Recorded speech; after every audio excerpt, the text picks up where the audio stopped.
సుబ్రహ్మణ్యారాధన. నిజానికి సుబ్రహ్మణ్యుడు పావకి అని అగ్నిస్వరూపం. శంకర భగవత్పాదులు పంచాయతనాన్ని పూజించమని శాసనం చేశారు. ఎవరు ప్రధానంగా కులదేవతగా చూస్తారో వాళ్ళని మధ్యలో పెడతారు. 5గురు మాత్రం పూజలో ఉంటారు. పరమశివుడు, అంబిక, శ్రీ మహావిష్ణువు, సూర్యభగవానుడు, గణపతి. నేను గాణాపత్యానికి చెందినవాడిని అనుకోండి, గణపతిని ప్రధానమైతే గణపతిని మధ్యలో పెడతాను, మిగిలిన నలుగురు చుట్టూ ఉంటారు. నేను శివుణ్ణి ప్రధానం అనుకోండి, శివుణ్ణి మధ్యలో పెట్టి మిగిలిన నలుగురు చుట్టూ ఉంటారు. నేను విష్ణు ప్రధానంగా పూజ చేస్తే విష్ణువు మధ్యలో ఉంటారు, చుట్టూ నలుగురు ఉంటారు. ఈ నలుగురి అనుమతి లేకుండా నేను విష్ణువు దగ్గరికి వెళ్ళలేను. శివుడికి ముందు పువ్వు, గణపతికి ముందు పువ్వు, సూర్యుడికి ముందు పువ్వు, అంబికకి ముందు పువ్వు వేస్తే తప్ప విష్ణువుని పూజ చేయలేను. అంటే అభేదమైనటువంటి భావన ఏర్పడుతుందని పంచాయతన పూజ పెట్టారు. కానీ వారు షణ్మత స్థాపనాచార్యులు. ఈ 5టితో పాటు సుబ్రహ్మణ్యుడు కూడా మోక్షప్రదాత అని నిర్ణయించారు. మరి సుబ్రహ్మణ్యుడేడి పూజలో అంటే సుబ్రహ్మణ్యుడికి ఇక వేరే పూజలో మూర్తిని ఇవ్వలేదు ఆయన. ఎందుకు ఇవ్వలేదంటే మొదట వెలిగించినటువంటి దీపంలోని జ్యోతి సుబ్రహ్మణ్య స్వరూపమే, చివర ఇచ్చిన నీరాజనంలో జ్యోతి సుబ్రహ్మణ్య స్వరూపమే అన్నారు. జ్యోతిస్వరూపం సుబ్రహ్మణ్య స్వరూపం. స్కందషష్ఠి రూపంలో పూజలు విశేషంగా అందుకునేటటువంటి మాసం. సుబ్రహ్మణ్యేశ్వర స్వామి వారి అవతారం గురించి పూర్వకాలంలో ఒక అలవాటు ఉండేది. గర్భిణీ స్త్రీలు, అందులో అడ్వాన్స్డ్ స్టేజ్ ఆఫ్ ప్రెగ్నెన్సీ అంటాను చూసారా, ఒక 5 నెలలు దాటిపోయినటువంటి స్త్రీలు ప్రత్యేకం చెప్పించుకు వినేవారు ఈ 36, 37 సర్గాల్ని. ఎందుకని అంటే అది విన్నట్టయితే దీర్ఘాయుష్మంతుడు, వీర్యవంతుడు, తేజోవంతుడైనటువంటి కుమారుడు జన్మిస్తాడని ఫలస్థుతి. దీర్ఘాయుష్మంతుడు లభిస్తాడు, పుత్రపౌత్రాభివృద్ధి కలుగుతుంది, స్కందలోకాన్ని పొందుతారు అని చెప్పారు. అందుకని ప్రత్యేకం చెప్పించుకునేవారు 36, 37 సర్గలకి వివరణ. అయితే అసలు సుబ్రహ్మణ్యేశ్వర స్వామి వారి అవతారం రావడానికి కావలసినటువంటి కారణాల్ని వాల్మీకి రామాయణంలో విశేషంగా వర్ణించలేదు. వర్ణించినది శివమహాపురాణంలో వర్ణించారు. అందుకని శివమహాపురాణంలోంచి క్లుప్తంగా మీకు ఆ కారణాన్ని వివరిస్తాను. పూర్వకాలంలో కశ్యప ప్రజాపతి దక్ష ప్రజాపతికి ఉన్నటువంటి 27 కుమార్తెలలో కొంతమంది కుమార్తెల్ని కశ్యప ప్రజాపతి వివాహం చేసుకున్నారు. ఆ చేసుకున్న వారిలో ఒకరి పేరు దితి. దితి అంటే ద్వైతాన్ని చూస్తుంది. రెండున్నాయని చూస్తూ ఉండడం అజ్ఞానం. ఆ ద్వైతాన్ని చూడడం దితి. ఆ దితి కశ్యప ప్రజాపతికి ఒక భార్య. దితి ద్వైతాన్ని చూస్తుంది కాబట్టి దితికి పుట్టే పిల్లలందరూ దైత్యులు, రాక్షసులు ఉంటారు. అదితి ఎప్పుడు ద్వైతం చూడదు, ఒక్కటి చూస్తూ ఉంటుంది. అందుకని అదితి సంతానం దేవతలు ఉంటారు. దితికి హిరణ్యకశిపులు జన్మించారు. నృసింహావతారంలో శ్రీ మహావిష్ణువు వాళ్ళని పరిమార్చారు. పరిమారిస్తే ఆవిడికి బాధ కలిగింది. భర్త అయినటువంటి కశ్యప ప్రజాపతిని వేడుకుంది. నాకు ఇంద్రుడితో సమానమైన బలం కలిగిన కుమారుడు, ఇంద్రుణ్ణి సంహరించగలిగిన కుమారులు కావాలి, ఏం చేయమంటారని అడిగింది. ఆయన ఒక పెద్ద వ్రతం చెప్పాడు. ఈ వ్రతం చేయి, నీకు పిల్లలు పుడతారన్నాడు. ఆవిడ వ్రతం చేసింది. సరే, రామాయణం బాలకాండలోనూ చెప్తారు, ఇతర పురాణాల్లోనూ చెప్తారు. పాపం ఆవిడ అంత వ్రతం చేసి చిన్న లోపం వచ్చింది. ఒకరోజు మధ్యాహ్నం అలిసిపోయి గడప మీద తల పట్టుకుని జుత్తు చివరి ముడి వేసుకోకుండా పడుకుంది. ఇంద్రుడు శుశ్రూష చేస్తున్నాడు. లోపల పెరుగుతున్నటువంటి కుమారులు తనని సంహరిస్తారేమో అనేటటువంటి భయం చేత లోపలికి ప్రవేశించాడు. అపచారం జరిగింది కనుక తల్లి గర్భంలోకి వెళ్ళి, అదితి కుమారుడు కనుక దితి తనకి తల్లి, లోపలికి ప్రవేశించి మారుదస్యేతి గర్భం శక్రోప్యభాషత అని ఏడవకంటంటూ లోపల ఉన్న పిండాన్ని నరికేశాడు. నరికేస్తే వాళ్ళు ఏడుస్తున్నారు. తల్లికి తెలివి వచ్చింది. ఎంత పని చేశావయ్యా, పిండాన్ని నరికేశావా, పోన్లే వీళ్ళకి స్వర్గలోకంలో నీతో సమానమైన పదవులు ఇమ్మన్నారు. అంటే వాళ్ళు ఇంద్రుడి చేత నరకబడి ఏడవస్తున్నప్పుడు మారుదహ ఎడవకండి అనిపించుకున్నారు కాబట్టి వాళ్ళు మరుత్తులయ్యారు. వాళ్ళు స్వర్గలోకానికి వెళ్ళారు. అక్కడ ఇంద్రుడితో సమాన స్థాయిని అనుభవించారు. అరేరే, నాకు ఇంద్రుడితో సమానమైన పిల్లలు ఇప్పుడు పుట్టలేదని ఆవిడ క్లేశం కలిగింది. మళ్ళీ కశ్యప ప్రజాపతిని అడిగింది. మళ్ళీ కశ్యప ప్రజాపతితో వ్రతం చెప్పారు. మళ్ళీ వ్రతం చేసింది. ఈసారి బ్రహ్మాండమైన కుమారుడు ఒకడు జన్మించాడు. వాడి పేరు వజ్రాంగుడు. ఆయన శరీరం వజ్రం లాంటి శరీరం. ఆయనకి ఎప్పుడైతే అటువంటి శరీరం వచ్చిందో ఆ శరీర బలంతో దేవతల మీదకి దండెత్తాడు. ఇంద్రుణ్ణి పదవీభ్రష్టుణ్ణి చేసి ఇంతకుముందు మా అమ్మకు గర్భాంతర్గతమైనటువంటి పిండాన్ని నరికాడు కనుక ఇంద్రుణ్ణి ఖైదు చేస్తానని తీసుకొచ్చి కారాగారంలో పెట్టాడు. దేవతలకి నాయకుడు లేడు. ఆ సమయంలో పాపం చతుర్ముఖ బ్రహ్మగారు బయలుదేరి కశ్యప ప్రజాపతి దగ్గరికి వచ్చి కశ్యప ప్రజాపతిని తీసుకుని వజ్రాంగుడి దగ్గరికి వెళ్ళారు. ఆయన ఇంద్రుణ్ణి ఖైదు చేసేమిట్రా, తప్పు విడిచిపెట్టమన్నారు. వీడు పరమపాపాత్ముడు, మా తల్లి యొక్క గర్భాంతర్గతమైనటువంటి పిండాన్ని నరికేశాడు, అయినా మీరు పెద్దలు వచ్చి అడిగారు కనుక విడిచిపెట్టేస్తున్నాను, నాకేం స్వర్గలోకాన్ని భోగించాలని కోరిక లేదని విడిచిపెట్టి ఆయన ఒక విచిత్రమైన కోరిక కోరాడు ఆ వజ్రాంగుడు. జరిగిపోయింది, నాకు అపారమైనటువంటి సత్వగుణము కలిగేటట్టుగా అనుగ్రహించవలసింది అన్నాడు. బ్రహ్మగారు ఉపదేశం చేశారు, సత్వగుణం ఆవిర్భవించింది, పరమభక్తుడైపోయాడు. అయితే బ్రహ్మగారు అంతర్ధానం చెందే ముందు వరాంగి అనేటటువంటి ఒక స్త్రీని సృష్టించి ఈయనకి ఇచ్చారు. ఈయన వరాంగిని తీసుకుని ఇంటికి వెళ్ళాడు. కొంతకాలం అయిపోయిన తర్వాత వరాంగి ఒక విచిత్రమైన కోరిక కోరింది. ఇంతకాలం నుంచి మీతో ఉన్నాను, నాకు ఒక కుమారుణ్ణి ప్రసాదించండి అంది. తప్పకుండా ప్రసాదిస్తాను అన్నాడు. ఎటువంటి కుమారుడై ఉండాలి? వాడి చేష్టితముల చేత విష్ణువుకు బాధ కలగాలంది ఆవిడ కోరికది. ఆయన భర్త సత్వగుణాన్ని పొందాడు, భార్య తమోగుణాన్ని పొందింది. అరేరే ఎంత మాట అడిగిందిరా, నేను ఇవాళ సత్వగుణంలో ఉన్నాను, ఇలాంటి కుమారుడు కావాలని అడిగిందని వెళ్ళి మళ్ళీ బ్రహ్మగారి గురించి తపస్సు చేశాడు. మళ్ళీ బ్రహ్మగారు ప్రత్యక్షమయ్యారు. ఏం కావాలన్నాడు. ఇదిగో ఎవ్వరి చేత ఓడింపబడినటువంటి కుమారుడు ఒకడు కావాలని అడిగాడు. తథాస్తు జన్మిస్తాడన్నాడు ఆయన. వచ్చాడు, వీర్యాన్ని భార్య యందు నిక్షేపించాడు. అటువంటి కుమారుడే సంభవించాడు. ఆ కుమారుడు సంభవిస్తుండగానే దిక్కులన్నట అగ్నిహోత్రం పుట్టిందిట. భూమి నుంచి ధూళి పైకి రేగింది. సముద్రములు నదులు కల్లోలాన్ని పొందాయి. నక్కలు పెద్ద పెద్ద ఊళలు వేసే ఊళ్లల్లోకి వచ్చి, కాకులు గ్రద్దలు నిష్కారణంగా అరుపులు మొదలెట్టాయి. గోవుల కన్నుల వెంట నీరు కారిందిట. వాటి పొదుగుల మీద రక్తం చిమ్మిందిట. కనపడకూడనటువంటి దుశ్శకునములన్నీ కనపడ్డాయి. ఆ సమయంలో కశ్యప ప్రజాపతి వచ్చి ఆ పిల్లవాడికి తారకుడు అని నామకరణం చేశాడు. ఈ తారకాసురుడు బ్రహ్మగారి గురించి తపస్సు చేశాడు. బ్రహ్మగారు ప్రత్యక్షమయ్యారు. చిత్రం ఏమిటంటే, మీకు దేవతలు తపస్సు చేస్తారు, ఋషులు తపస్సు చేస్తారు, రాక్షసులు తపస్సు చేస్తారు. తేడా ఎక్కడుంటుందంటే, రాక్షసులు చేసేటటువంటి తపస్సు దేహాన్ని సూషింపచేసేస్తారు వాళ్ళు. వాడు చేసిన తపస్సు మీరు శివమహాపురాణంలో చదివితే ఆశ్చర్యం వేస్తుంది. వాడు ఎటువంటి తపస్సు చేశాడో తెలుసా అండి? వాడు 1000 సంవత్సరములు పొగలోకి ముఖం పెట్టి తపస్సు చేశాడు, పొగ పీలుస్తూ. 2 నిమిషాలు మనం పొగలో మొహం పెట్టలేము. వాడు 1000 సంవత్సరాలు పొగలో మొహం పెట్టి తపస్సు చేశాడు. 1000 సంవత్సరాలు బొటనవేలు మీద నిలబడి తపస్సు చేశాడు. 1000 సంవత్సరాలు చెట్టుకొమ్మ మీద నిలబడి తపస్సు చేశాడు. 1000 సంవత్సరాలు అగ్నిహోత్రంలో నిలబడి తపస్సు చేశాడు. 1000 సంవత్సరాలు నీళ్లలో నిలబడి తపస్సు చేశాడు. 1000 సంవత్సరాలు కన్నార్పకుండా సూర్యుని చూస్తూ తపస్సు చేశాడు. ఎంత క్లేశ పెట్టాడో చూడండి శరీరాన్ని.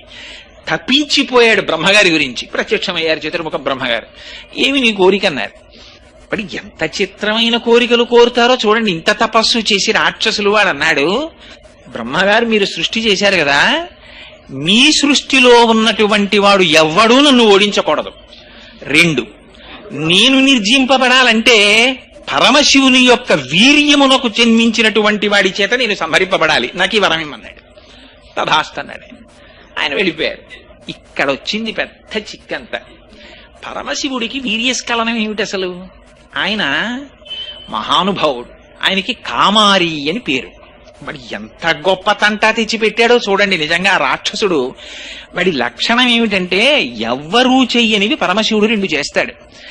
ఆయన యమధర్మరాజుని తంతాడు ఎడంకాలితోటి. అందుకని శివానంద లహరిలో శంకరులు అంటారు, వక్షస్థాడనమంతకస్య కఠినాపస్మార సంవర్ధనం బుభృత్ పర్యటనం నమత్సురశిర కోటీర సంఘర్షణం కర్మేదం మృదులస్య తావక పదద్వంద్వస్య గౌరీపతే మచ్చేతోమణిపాదుకా విహరణం శంభో సదాంగీకురు అంటారు.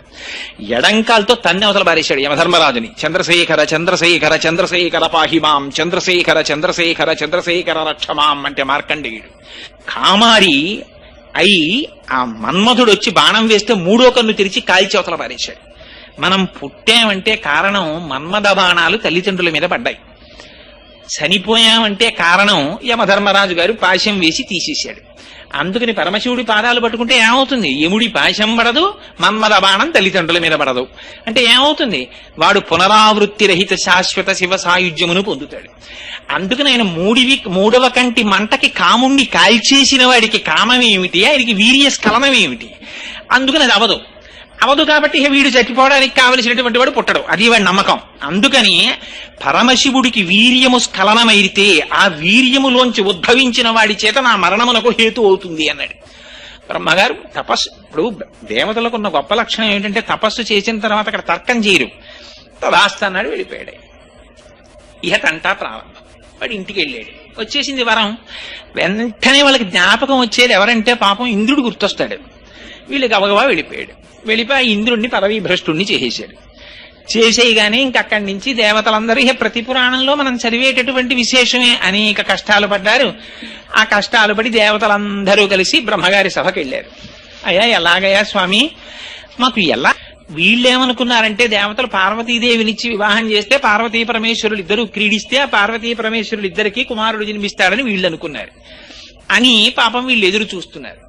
ఎదురు చూస్తుండగా అప్పటికి 100 దివ్య సంవత్సరములు గడిచిపోయాయి. వాళ్ళిద్దరూ ఏకాంతంలోకి వెళ్ళి ఆయన తిరిగి రాడు, ఆవిడికి గర్భం రాదు. ఎక్కడ వచ్చిన గొడవరా అని దేవతలందరూ బయలుదేరారు. బయలుదేరి ఇక్కడ ఈ విషయాన్ని ఇప్పుడు శివమహాపురాణంలోంచి వాల్మీకి రామాయణాంతర్గత బాలకాండలో కొద్దాం. ఇక్కడ వాల్మీకి మహర్షి చెప్తారు. ఇంకిక్కడి నుంచి రాముణ్ణి ఉద్దేశించి చెప్తుంటారు ఈ కథ. అందుకని పురారామ కృతోత్యాహో నీలకంఠో మహాతపాహ దృష్ట్వాచ స్పృహయాదేవి మైథునాయోపచక్రమే అన్నారు. 100 దివ్య సంవత్సరముల పాటు పరమశివుడు పార్వతీదేవితో క్రీడిస్తూ ఏకాంతమునందుండిపోతే దేవతలందరూ సమావేశం పెట్టుకున్నారట. వెర్రి వెర్రి ఆలోచనలు పుడుతుంటాయి ఒక్కొక్కసారి ఎంతటి వాళ్ళకి. వీళ్ళకి అక్కర్లేని సబ్జెక్టు. వీళ్ళకి ఏం ఆలోచన చేశారంటే దేవతలందరూ, రే పరమశివుడు అంటేనే దుర్నిరీక్షుడు కదా, ఆయనను అసలు దర్శనం చేయడమే చాలా కష్టం కదా భగవానుడిని. అసలు శాస్త్రం అలాగే మాట్లాడింది. ఎందుచేత అంటే పార్వతీదేవి దర్శనం చెయ్యాలంటేనే అమ్మవారి దర్శనం అంటే అమ్మవారి పాదమునకున్నటువంటి బొటనవేలి కాలి గోటు అని వీళ్ళందరూ బయలుదేరారు. బయలుదేరి కైలాస పర్వతం దగ్గరికి వెళ్లి పెద్ద ప్రార్థన మొదలెట్టారు. దేవదేవ మహాదేవ సర్వలోక హితేరత నలోకాధారయిష్యంతి తవ తేజ సురోత్తమా అని. అయ్యో స్వామి పరమేశ్వర, నువ్వు సర్వలోకములను కాపాడవలసినటువంటి వాడివి. నీకు రేతోస్ఖలనమైతే దాన్ని పార్వతీదేవి సహించలేదు. పార్వతీదేవి ఏమిటయ్యా, ప్రపంచంలో ఎవ్వరూ సహించలేరు దాన్ని. అందుకుని నీ యొక్క వీర్యము నీ యందే ఉంచుకో, ఆ రేతస్సు స్ఖలనము కాకుండా చూడు అని అడిగారు. అడిగితే లోపల భార్యతో సంగమిస్తున్నటువంటి పరమేశ్వరుడు బయటికి వచ్చాడు. కుమార సంభవం మనకు అనేక రహస్యాలు చెప్తుంది. ఇప్పటికీ కూడా దేవీ భాగవతంలో చెప్తారు, శ్రాంతే భీతే త్యక్స్తనాస్త్రే పతితే బాలకేస్తథా. కొన్ని నియమాలున్నాయి. ఆ నియమాలున్నటువంటి వాళ్ళని ఎట్టి పరిస్థితులలోనూ కూడా ఎంత పని ఉన్నప్పటికీ బయటికి పిలవడానికి వీల్లేదు. వాళ్ళని అటువంటి కార్యక్రమంలో అనగా ఏ తపస్సు చేసుకుంటున్న వాళ్ళని లేదా మైథునంలో ఉన్నటువంటి వాళ్ళని బయటికి పిలవడం కానీ వాళ్ళ ఏకాంతాన్ని భంగం చేయడం కానీ చెయ్యకూడదు. వీళ్ళు వెళ్లి పెద్ద ప్రార్థన మొదలెట్టారు. ఆయనకి భక్తవశంకరుడు అని బిరుదు పరమేశ్వరుడికి. ఇది పరమశివుని యొక్క గొప్పతనం అంటే. అటువంటి సమయంలో మహాయోగి అయినటువంటి పరమశివుడు భార్యా సంగమాన్ని విరమించి, అరేరే పిల్లలు ఎక్కడో పెద్ద కేకలు వేస్తున్నారు నా కోసమని ఆ మాట వేయడంలో చూడండి వాల్మీకి మహర్షి ఏం మాట వేశారో చూడండి. పురారామ కృతోద్యాహో నీలకంఠో మహాతపాహ. నీలకంఠుడని పిలిచారు ఆయన్ని. ఇంకో మాట పెట్టి పిలవకూడదా? నీలకంఠుడని పిలవడం ఎందుకు అంటే హాలాహల భక్షణం చేయవలసి వచ్చినప్పుడు ఆయన మాట చెప్పాడు. పరహితము చేయునెవ్వడు పరమహితుండగును భూత పంచకమునకున్ పరహితమి పరమధర్మము పరహితునకు నిదురు లేదు పర్వేందుముఖి. ఈ భూత పంచకానికి ఎవరు ఉపకారం చేస్తారో వాళ్ళు అంతటి చేత ఉపకారం చేయబడతారు. అందుచేత నేను ఈ హలాహలాన్ని బుచ్చేసుకుంటానన్నాడు పరమశివుడు. ఆయన అంతటి మహాత్యాగి. ఆయనకి బిరుదు కూడా భక్తవశంకరుడు. భక్తులు ఆర్తితో శివా అని పిలిస్తే చాలు గబగబా పరిగెత్తుకొచ్చేస్తాడు ఆయన. అందుకే భాగవతంలో పోతన గారు అంటారు, చని కైలాసముజొచ్చి శంకరుడి వాసద్వారముంజేరు ఈశుని దవ్వారికు లడ్డుపడ్డ తలమంచుంజొచ్చి కుయ్యో మొర్రో విను మాలింపుము చిత్తగింపుదయన్ వీక్షింపుమన్ సంభుజానన ముఖ్యల్ కని ఆర్తరక్షణ కళా సంరంభునిన్ శంభునిన్ అన్నారు. ఆర్తరక్షణ కళా సంరంభుడు ఆయన. ఆర్తితో వెళ్లి శంకరా అని పిలిస్తే చాలా, అయ్యో నేను ఈ పని చెయ్యడమా చెయ్యకపోవడమా అని ఆయనకు ఉండదు. గబగబా పరిగెత్తుకొచ్చేస్తాడు. ఊళ్ళో వాళ్ళెవరూ తాగనన్న విషయాన్ని తన చుట్టూ సురసంఘముల్ జయ జయద్ధానంబులన్ బొబ్బిడన్ ఘనగంభీర రవంబుతో శివుడు లోకద్రోహి హుంపోకు రమ్మని కెంగేల తెమల్చి కూర్చి కడిగా నంకించి జంబూపలంబున సర్వంకషమున్ మహావిషమునాహారించి హేలాగతి. ఒక్కసారి ఆ విషాన్ని చేత్తో పట్టుకుని ఇలా నేరేడు పండులా నలిపేసి నోట్లో పెట్టేసుకున్నాడు. అంతటి మహాపురుషుడు కనుక తీరా నోట్లో పెట్టుకున్నాక గుర్తొచ్చిందిట. ఉదరము లోకంబులకును సదనంబొకుటెరిగి శివుడు చతుర విషాగ్ని కుదురుకునే కంఠబిలమున పగిలంబుగా నిల్పేసు మధురసు ఫలరసం క్రియన్. అరే రే మింగేస్తే అధోలోకాలు పోతాయి కడుపులో ఉన్నవి అని మింగడం మానేసి కక్కడం మానేసి కంఠంలో పెట్టేసుకున్నట్ట నీలకంఠుడయ్యట్టయిన. అందుకని ఆ నీలకంఠ అనేటప్పటికీ మన కోసం పరిగెత్తుకొచ్చే స్వామి గుర్తొస్తాడు. అందుకని మహాత్యాగి భార్యతో మైథనములో ఉన్నానన్న విషయమును కూడా మరచి బయట భక్తులు ఆర్తితో పిలిచి నీ వీర్యము నీ యందు ఉంచుకో అంటుంటే పరిగెత్తుకొచ్చాడు. వచ్చి నీకెందుకురా ఈ విషయం అని అడగాలి ఇంకోడైతే. ఆయన అన్నాడు, అరే రే నాయనా మీ అందరు వచ్చారా, నాకు ఈ విషయం చెప్పడానికి ఇది పెద్దలకి చెప్పవలసిన విషయమే. దేవతలు చూడండి, అయినా భగవానుని యొక్క ఔదార్యం చూడండి పరమశివుడు. అందుకని వాళ్ళని జగత పితరౌ వందే పార్వతీ పరమేశ్వరౌ అని కీర్తించారు. మహానుభావుడు నిత్యాయ త్రిగుణాత్మనే పురజితే కాచాయనీ శ్రేయసే సత్యాయాజ్య కుటుంబినే మునిమన ప్రత్యక్ష చిన్మూర్తయే మాయా సృష్ట జగత్రయాయ చకలాం నాయాంత సంహారిణే సాయంతాండవ సంభ్రమాయ జటినే సేయం పతిశంభవే అంటారు శంకర భగవత్పాదులు. అంతటి మహానుభావుడు కనుక ఆయన అన్నాడు, దానికి ఏముందయ్యా, నా వీర్యమును నాయందే ఉంచుకుంటాను. కానీ ఒక్క విషయం, రేతస్థానము నుంచి కదిలిపోయింది. జారిపోతున్న వీర్యం కింద పడితే తప్ప, వీర్యోద్భవుడైన కుమారుడు జన్మిస్తే తప్ప తారకాసుర సంహారం జరగదు. ఎవరు పట్టుకుంటారు? పార్వతీదేవి యందు నిక్షేపించద్దని మీరు అన్నారు కదా, ఎక్కడ విడిచిపెట్టమంటారని అడిగాడు. అడిగితే ఉపద్రవం వచ్చేటప్పటికీ వాడండి అంటే వాడండి అని చెప్తాం. ఏదైనా సాధించేటప్పటికి వీడెళ్ళి ముందు చెప్తాడు. సుందరకాండలో హనుమ వెళ్ళి చెప్పలేదు, నేను దర్శనం చేశాను, వానరులందరూ చెప్పేశారు అక్కడ ఉందండి సీతమ్మ, అక్కడ ఉందండి సీతమ్మ అని. ఆఖరణ హనుమంతుడికి చోటిచ్చారు వెళ్ళి మాట్లాడడానికి. అలా వీళ్ళందరూ ఎవరు భరిస్తారా అనేటప్పటికీ పక్కకి తప్పుకున్నారు. ఒక్కళ్ళేడు శివవీర్యం భరించగలిగిన వాడేవాడు. భరించడం అనేటప్పటికీ అందరికీ గుర్తొచ్చింది భూమి. ఎందుకంటే పాపం ఆవిడికి ఒక పెద్ద బిరుదుంది, అన్నిటినీ భరిస్తుంది ఆవిడ. అందుకే కదా సుందరకాండలో రామాయణంలో వాల్మీకి మహర్షి ఆవిడకు ఒక గొప్ప బిరుదులు ఇచ్చారు. క్షితి క్షమా పుష్కర సన్నిభాక్షి యరక్షిత రఘవ లక్ష్మణాభ్యాం సారాక్షసీభి వికృతేక్షణాభి సంరక్షిత సాంప్రతి వృక్షమూలే అంటారు సీతమ్మని. తినడానికి కావలసింది ఆవిడే ఇస్తుంది, కింద విడిచిపెట్టేసిన దాన్ని ఆవిడే పుచ్చుకుంటుంది, తాగడానికి కావలసింది ఆవిడే ఇస్తుంది, వీడు విడిచిపెట్టేసిన దాన్ని ఆవిడే పుచ్చుకుంటుంది, వీడు గుణపం వచ్చి గోతులు పెట్టేసినా ఆవిడ ఊరుకుంటుంది, ఆఖరికి వీడిని తీసుకెళ్లి ఆవిడలో పూడ్చి పెట్టేసినా ఒక్కనాడే ఆవిడికి నమస్కారం చేయకపోయినా కౌగిలించుకుని కడుపులో పెట్టుకుంటుంది. అటువంటి తల్లి కదా, అందుకని భరించడం బాగా తెలిసిన ఆవిడ్ని చూపించారు. ఆవిడ్ని చూపించి ఇదిగోనయ్యా స్వామి భూమి ఉంది కదా, ఈవిడి మీద విడిచిపెట్టేసేయన్నారు. అంటే ఆ భూమి ప్రతిఘటించలేదు. అందుకని పరమశివుడు తన రేతస్సుని భూమి మీద విడిచిపెట్టాడు. విడిచిపెట్టేటప్పటికీ యత్తేజ క్షుభితం ఏతద్ధరా ధారయిష్యతి తతో దేవా పునరిరమూచశ్చాద హుతాశనం అన్నారు వాల్మీకి మహర్షి. ఆ వీర్యం ప్రవహించడం మొదలెట్టింది భూమి మీద. అది ప్రవహించడం మొదలెడితే శివతేజస్సుని భరించగలిగినటువంటి వాడేవాడు. శివతేజస్సు అంటే శివుడే. ఇంకా భరించలేకపోయింది భూమి. భరించలేక గజ గజ గజ గజ వణికిపోయింది. ఉనికిపోతే అప్పుడు దేవతలందరూ చూశారు. వాళ్ళ గొప్పతనం చూడండి, ఆ తెలివితేటలు చూడండి వాళ్ళవి. ఎందుకు భూమి ఇంత కాలిపోతోందంటే తేజస్సు వేడిని వేడి భరించగలదు. అందుకని అగ్నిహోత్ర నువ్వు వెళ్ళి పుచ్చేసుకుని కొంత నీ కడుపులో పెట్టుకో అన్నారు. నువ్వు వేడి కదా, అందుకని నీలో పెట్టుకోమన్నారు. అంటే ఇందులో చమత్కారం కూడా ఏమిటంటే వాళ్ళు చేసిన పొరపాటుని పరమశివుడు చక్కదిద్దుతున్నాడు. ఎందుకని ఆయనే అష్టమూర్తి తత్వం మళ్ళీ పరమశివుడిదే. అందుకే కాంచీపురంలో పృథివీలింగం, జంబుకేశ్వరంలో జలలింగం, అరుణాచలంలో అగ్నిలింగం, చిదంబరంలో ఆకాశలింగం, శ్రీకాళహస్తిలో వాయులింగం, కోణార్కలో సూర్యలింగం, సీతాగుండంలో చంద్రలింగం, కాఠ్మండూలో యజమానలింగం. 8 పరమశివుని యొక్క మూర్తులే. అష్టమూర్తి తత్వం కనుక అగ్నిహోత్ర స్వరూపంతో వచ్చి ఆయనే కొంత వీర్యాన్ని మళ్ళీ తనలోకి తీసుకున్నారు. ఈ మిగిలిన వీర్యం భూమి మీద ప్రవహించింది. ఆవిడ భరించలేకపోయింది ఆ వేడిని. భరించలేక చిత్రం చూడండి, ఆవిడ తీసుకెళ్లి గంగలో వదిలేసింది. గంగ వేడెక్కిపోయి నేను భరించలేని తీసుకెళ్లి హిమాలయ పర్వతాల మీద వదిలేసింది, ఇంకొంచెం చల్లగా ఉంటాయని. హిమాలయ పర్వతాలు అమ్మ బాబోయ్ నేను భరించలేనని కిందకు వదిలేసింది. అక్కడ రెల్లు పొదలు పుట్టాయి. ఈలోగా జాత రూపమితి ఖ్యాతం అని ధాతువులన్నీ పుట్టాయి, లోహాలన్నీ పుట్టేశాయి. పెద్ద తెల్ల కొండ ఏర్పడిపోయింది, అది కైలాసం అయిపోయింది. అక్కడ రెల్లు పొదలు పుట్టాయి. ఆ రెల్లు పొదల్లో ఏడుస్తూ పిల్లవాడు కనబడ్డాడు. దివ్యం శరవణం చైవ పావకాదిత్య సన్నిభం, ఆయనే సుబ్రహ్మణ్యేశ్వరుడు అన్నారు.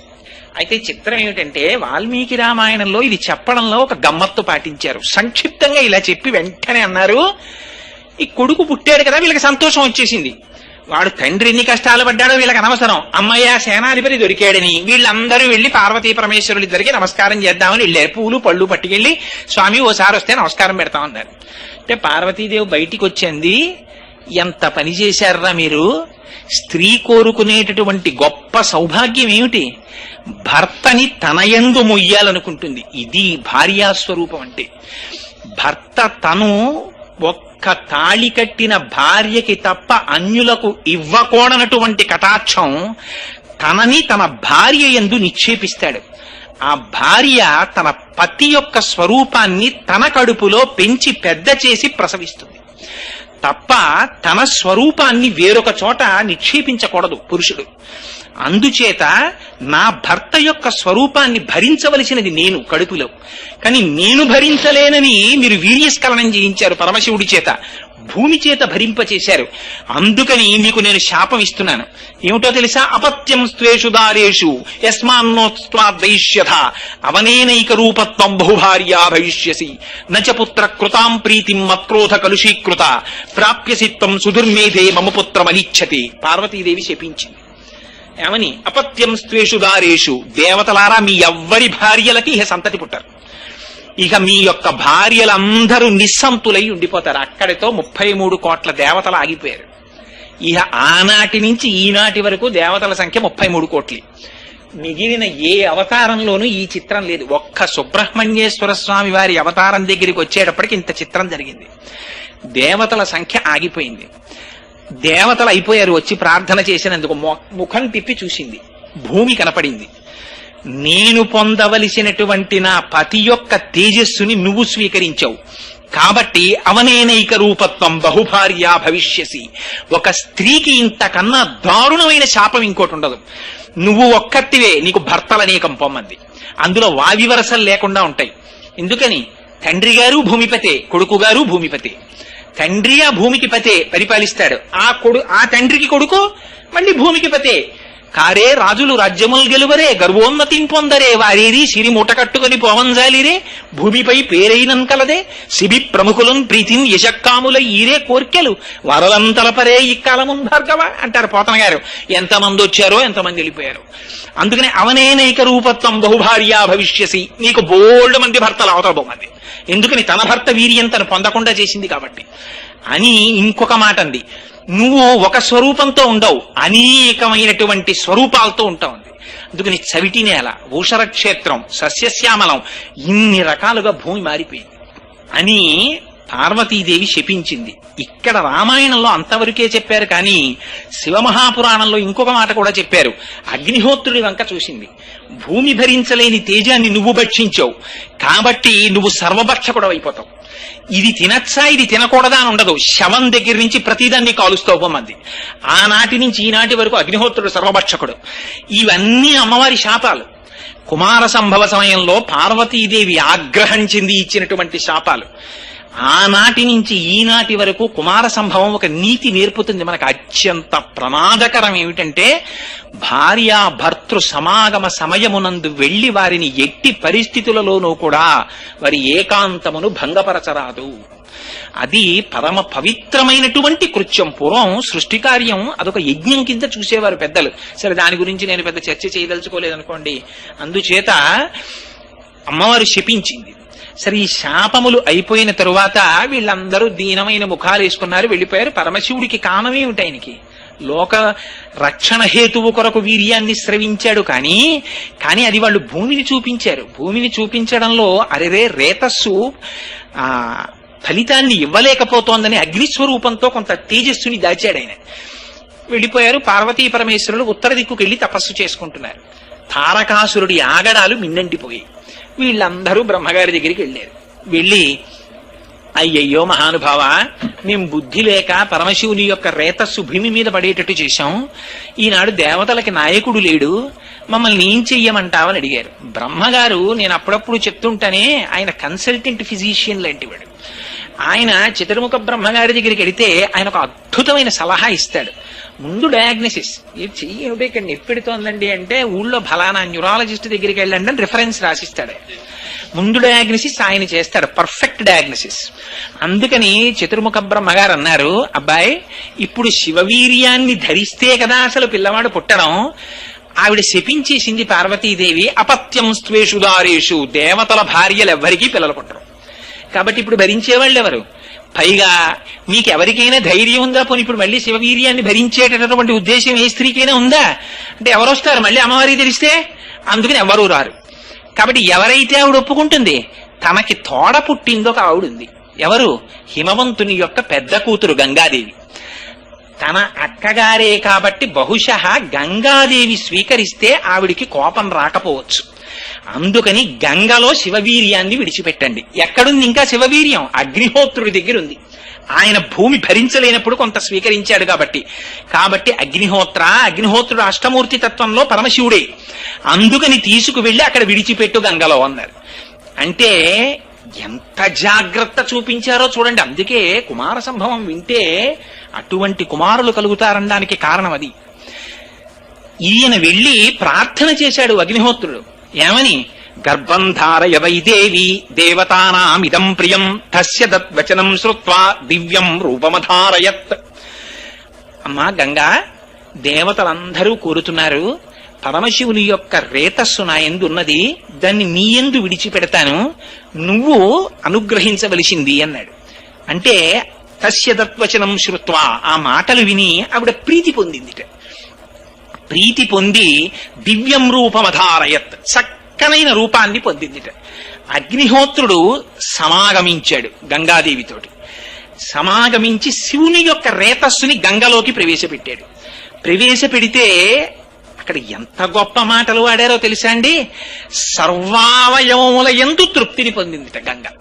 పూర్ణాయుర్దాయము కలిగిన వాడు, గొప్ప తేజస్వి, వీర్యవంతుడు, తెలివైన వాడు, ఇటువంటి కుమారుడు జన్మించాలంటే ఆనుకూల్యము భార్య యందుండి ఆరోగ్యవంతురాలై సమాగమనముకు సిద్ధపడి పరమ ప్రీతిపాత్రులైనటువంటి దేవతామూర్తుల దర్శనం చేస్తూ ఉండగా అటువంటి విషయాలు మనస్సులో నింపుకొని భార్య యందు సమాగమించినటువంటి వాళ్ళకి అపారమైన తేజోవంతులైన కుమారులు జన్మిస్తారు. ఇది కుమార సంభవం చెప్పేటటువంటి రహస్యం, నా సొంతంగా చెప్తున్నది కాదు.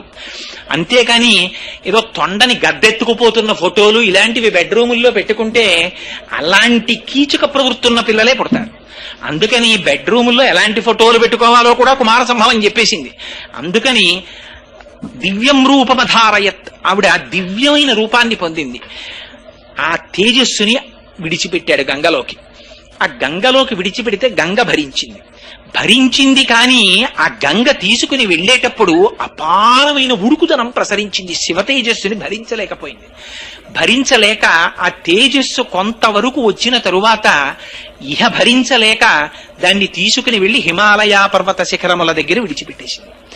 ఆ హిమాలయ పర్వత శిఖరముల దగ్గర విడిచిపెట్టినప్పుడు ఒక ఆశ్చర్యకరమైనటువంటి సంఘటన జరిగింది. ఏమిటా ఆశ్చర్యకరమైన సంఘటన అంటే, అందులో ఉండేటటువంటి శోణితము చేత బంగారము వెండి పుట్టేట. సర్వం పర్వత సన్నద్ధం సవర్ణమభవద్వనం జాత రూపమితి ఖ్యాతం తదా ప్రభృతి రాఘవ అన్నారు వాల్మీకి మహర్షి. ఇవాళ మనం వాడుకుంటున్న లోహాలన్నీ ఎక్కడి నుంచి వచ్చాయో తెలుసా అండి? పరమశివ వీర్యంలోంచి వచ్చాయి. అందులో ఉన్నటువంటి శోణితము బంగారము వెండిగా మారిపోయింది.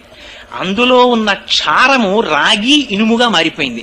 అందులో ఉన్న మలము సీసము తగరముగా మారిపోయింది. అందుకే మళ్ళీ ఇవన్నీ తిరిగిపోతే ఆయుర్వేదంలో అందుకే పాదరసాన్ని శివవీర్యం కింద చెప్తారు.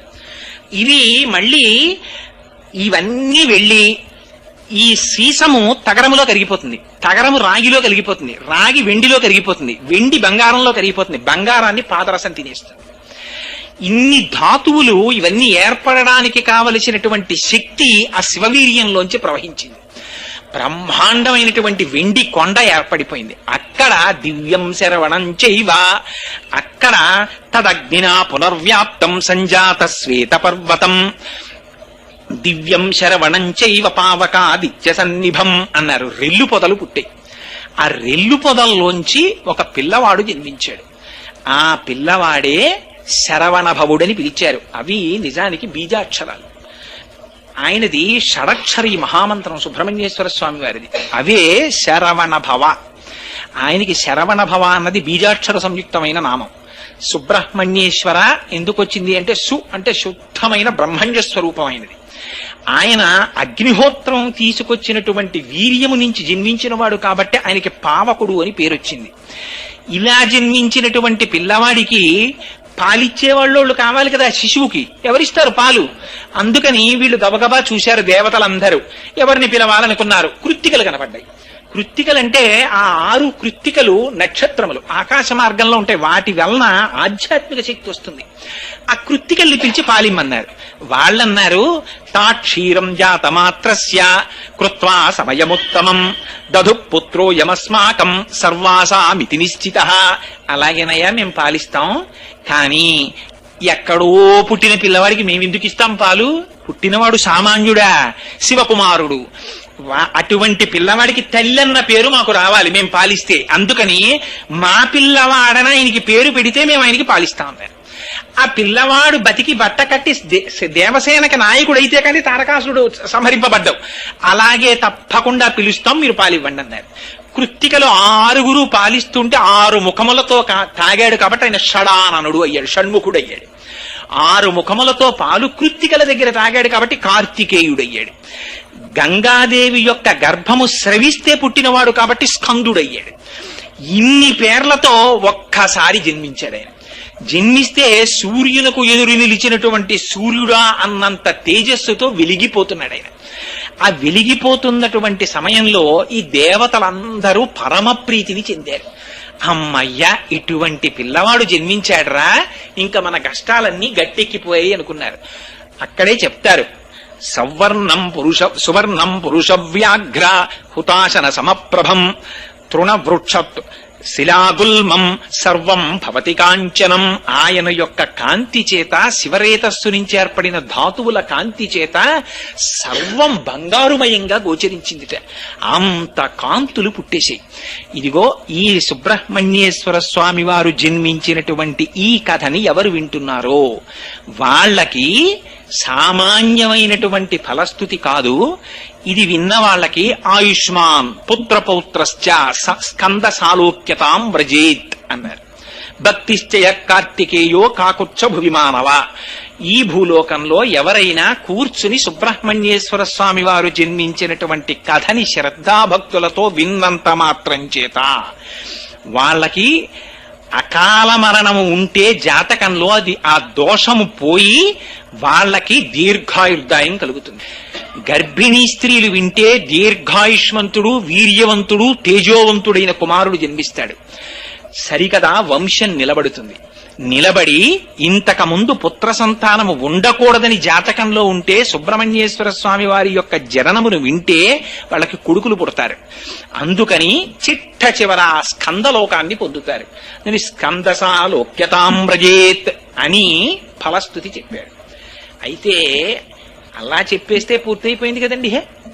కానీ చిత్రం ఏమిటంటే దీని మీద సుబ్రహ్మణ్యేశ్వర స్వామి వారి జననంలో ఉన్నటువంటి గొప్పతనం ఎక్కడొచ్చిందంటే శంకర భగవత్పాదాచార్యులు బ్రహ్మసూత్రాలకి భాష్యం రాశారు. భాష్యం రాస్తూ 32వ సూత్రానికి భాష్యం రాస్తూ ఒక మాట అన్నారు. సనత్కుమారుడు పరమశివునికి వరమిచ్చి కుమారుడిగా జన్మించినట్లు అని ఉటంకించారు ఒక చోట. ఇది చదివారు చంద్రశేఖర పరమాచార్యుల వారు. చదివి సనత్కుమారుడు పరమశివుడికి వరం ఇవ్వడం ఏమిటి? అసలు పరమశివుడు ఇంకోళ్ళకి వరం ఇస్తాడు కానీ ఆయనకి ఈయన వరం ఇవ్వడం ఏమిటి అని ఆశ్చర్యం వేసి చంద్రశేఖర పరమాచార్యుల వారంతటి వారికి ఇది అర్థం కాక 20 సంవత్సరముల పాటు కనపడ్డ ప్రతి పండితుణ్ణి అడిగారు. మీకు ఈ విషయం ఏమైనా తెలుసా అని. అందరూ పండితులు అయ్యో మాకేమిటో తెలియదండి, ఆ విషయం మేము ఎక్కడా వినలేదనేవారు.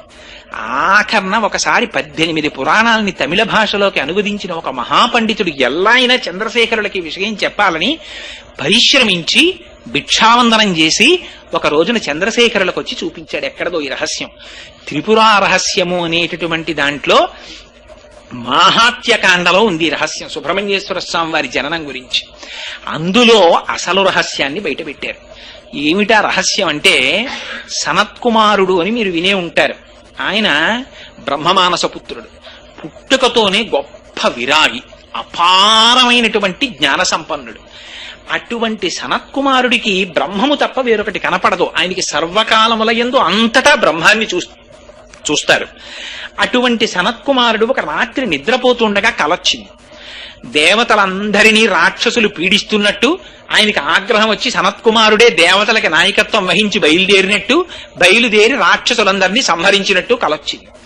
ఆయన ఆశ్చర్యపోయారు, ఇదేమిట్రా, నేను బ్రహ్మాన్ని చూసేటటువంటి వాడిని, నాకు రాక్షసులని దేవతలని ఉండవు కదా, నాకు ఎందుకు ఇలాంటి కళ వచ్చిందని మర్నాడు ఎవరిని అడగాలి? వాళ్ళ నాన్నగారిని అడగాలి. అందులో బ్రహ్మగారి దగ్గరికి వెళ్ళారు. నాన్నగారు, నాకు రాత్రి విచిత్రమైన కళ వచ్చిందండి, పడుకుంటే ఏమిటో నేను దేవతలకి నాయకత్వం వహించాంట, రాక్షసుల్ని చంపేశాంట, ఇలా కళ వచ్చింది, ఎందుకు వచ్చిందంటారని అడిగాడు.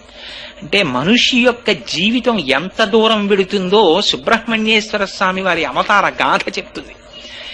అంటే బ్రహ్మగారు దివ్య దృష్టితో చూసో మాట చెప్పారు, నాయన నువ్వు కిందటి జన్మలో గొప్ప వేద పండితుడివి, నీకు వేదం అంటే మహామక్కువ, రాత్రి పగలు నీకెప్పుడు ఆ వేదమంత్రాలే చెప్తుండేవాడివి, వింటుండేవాడివి.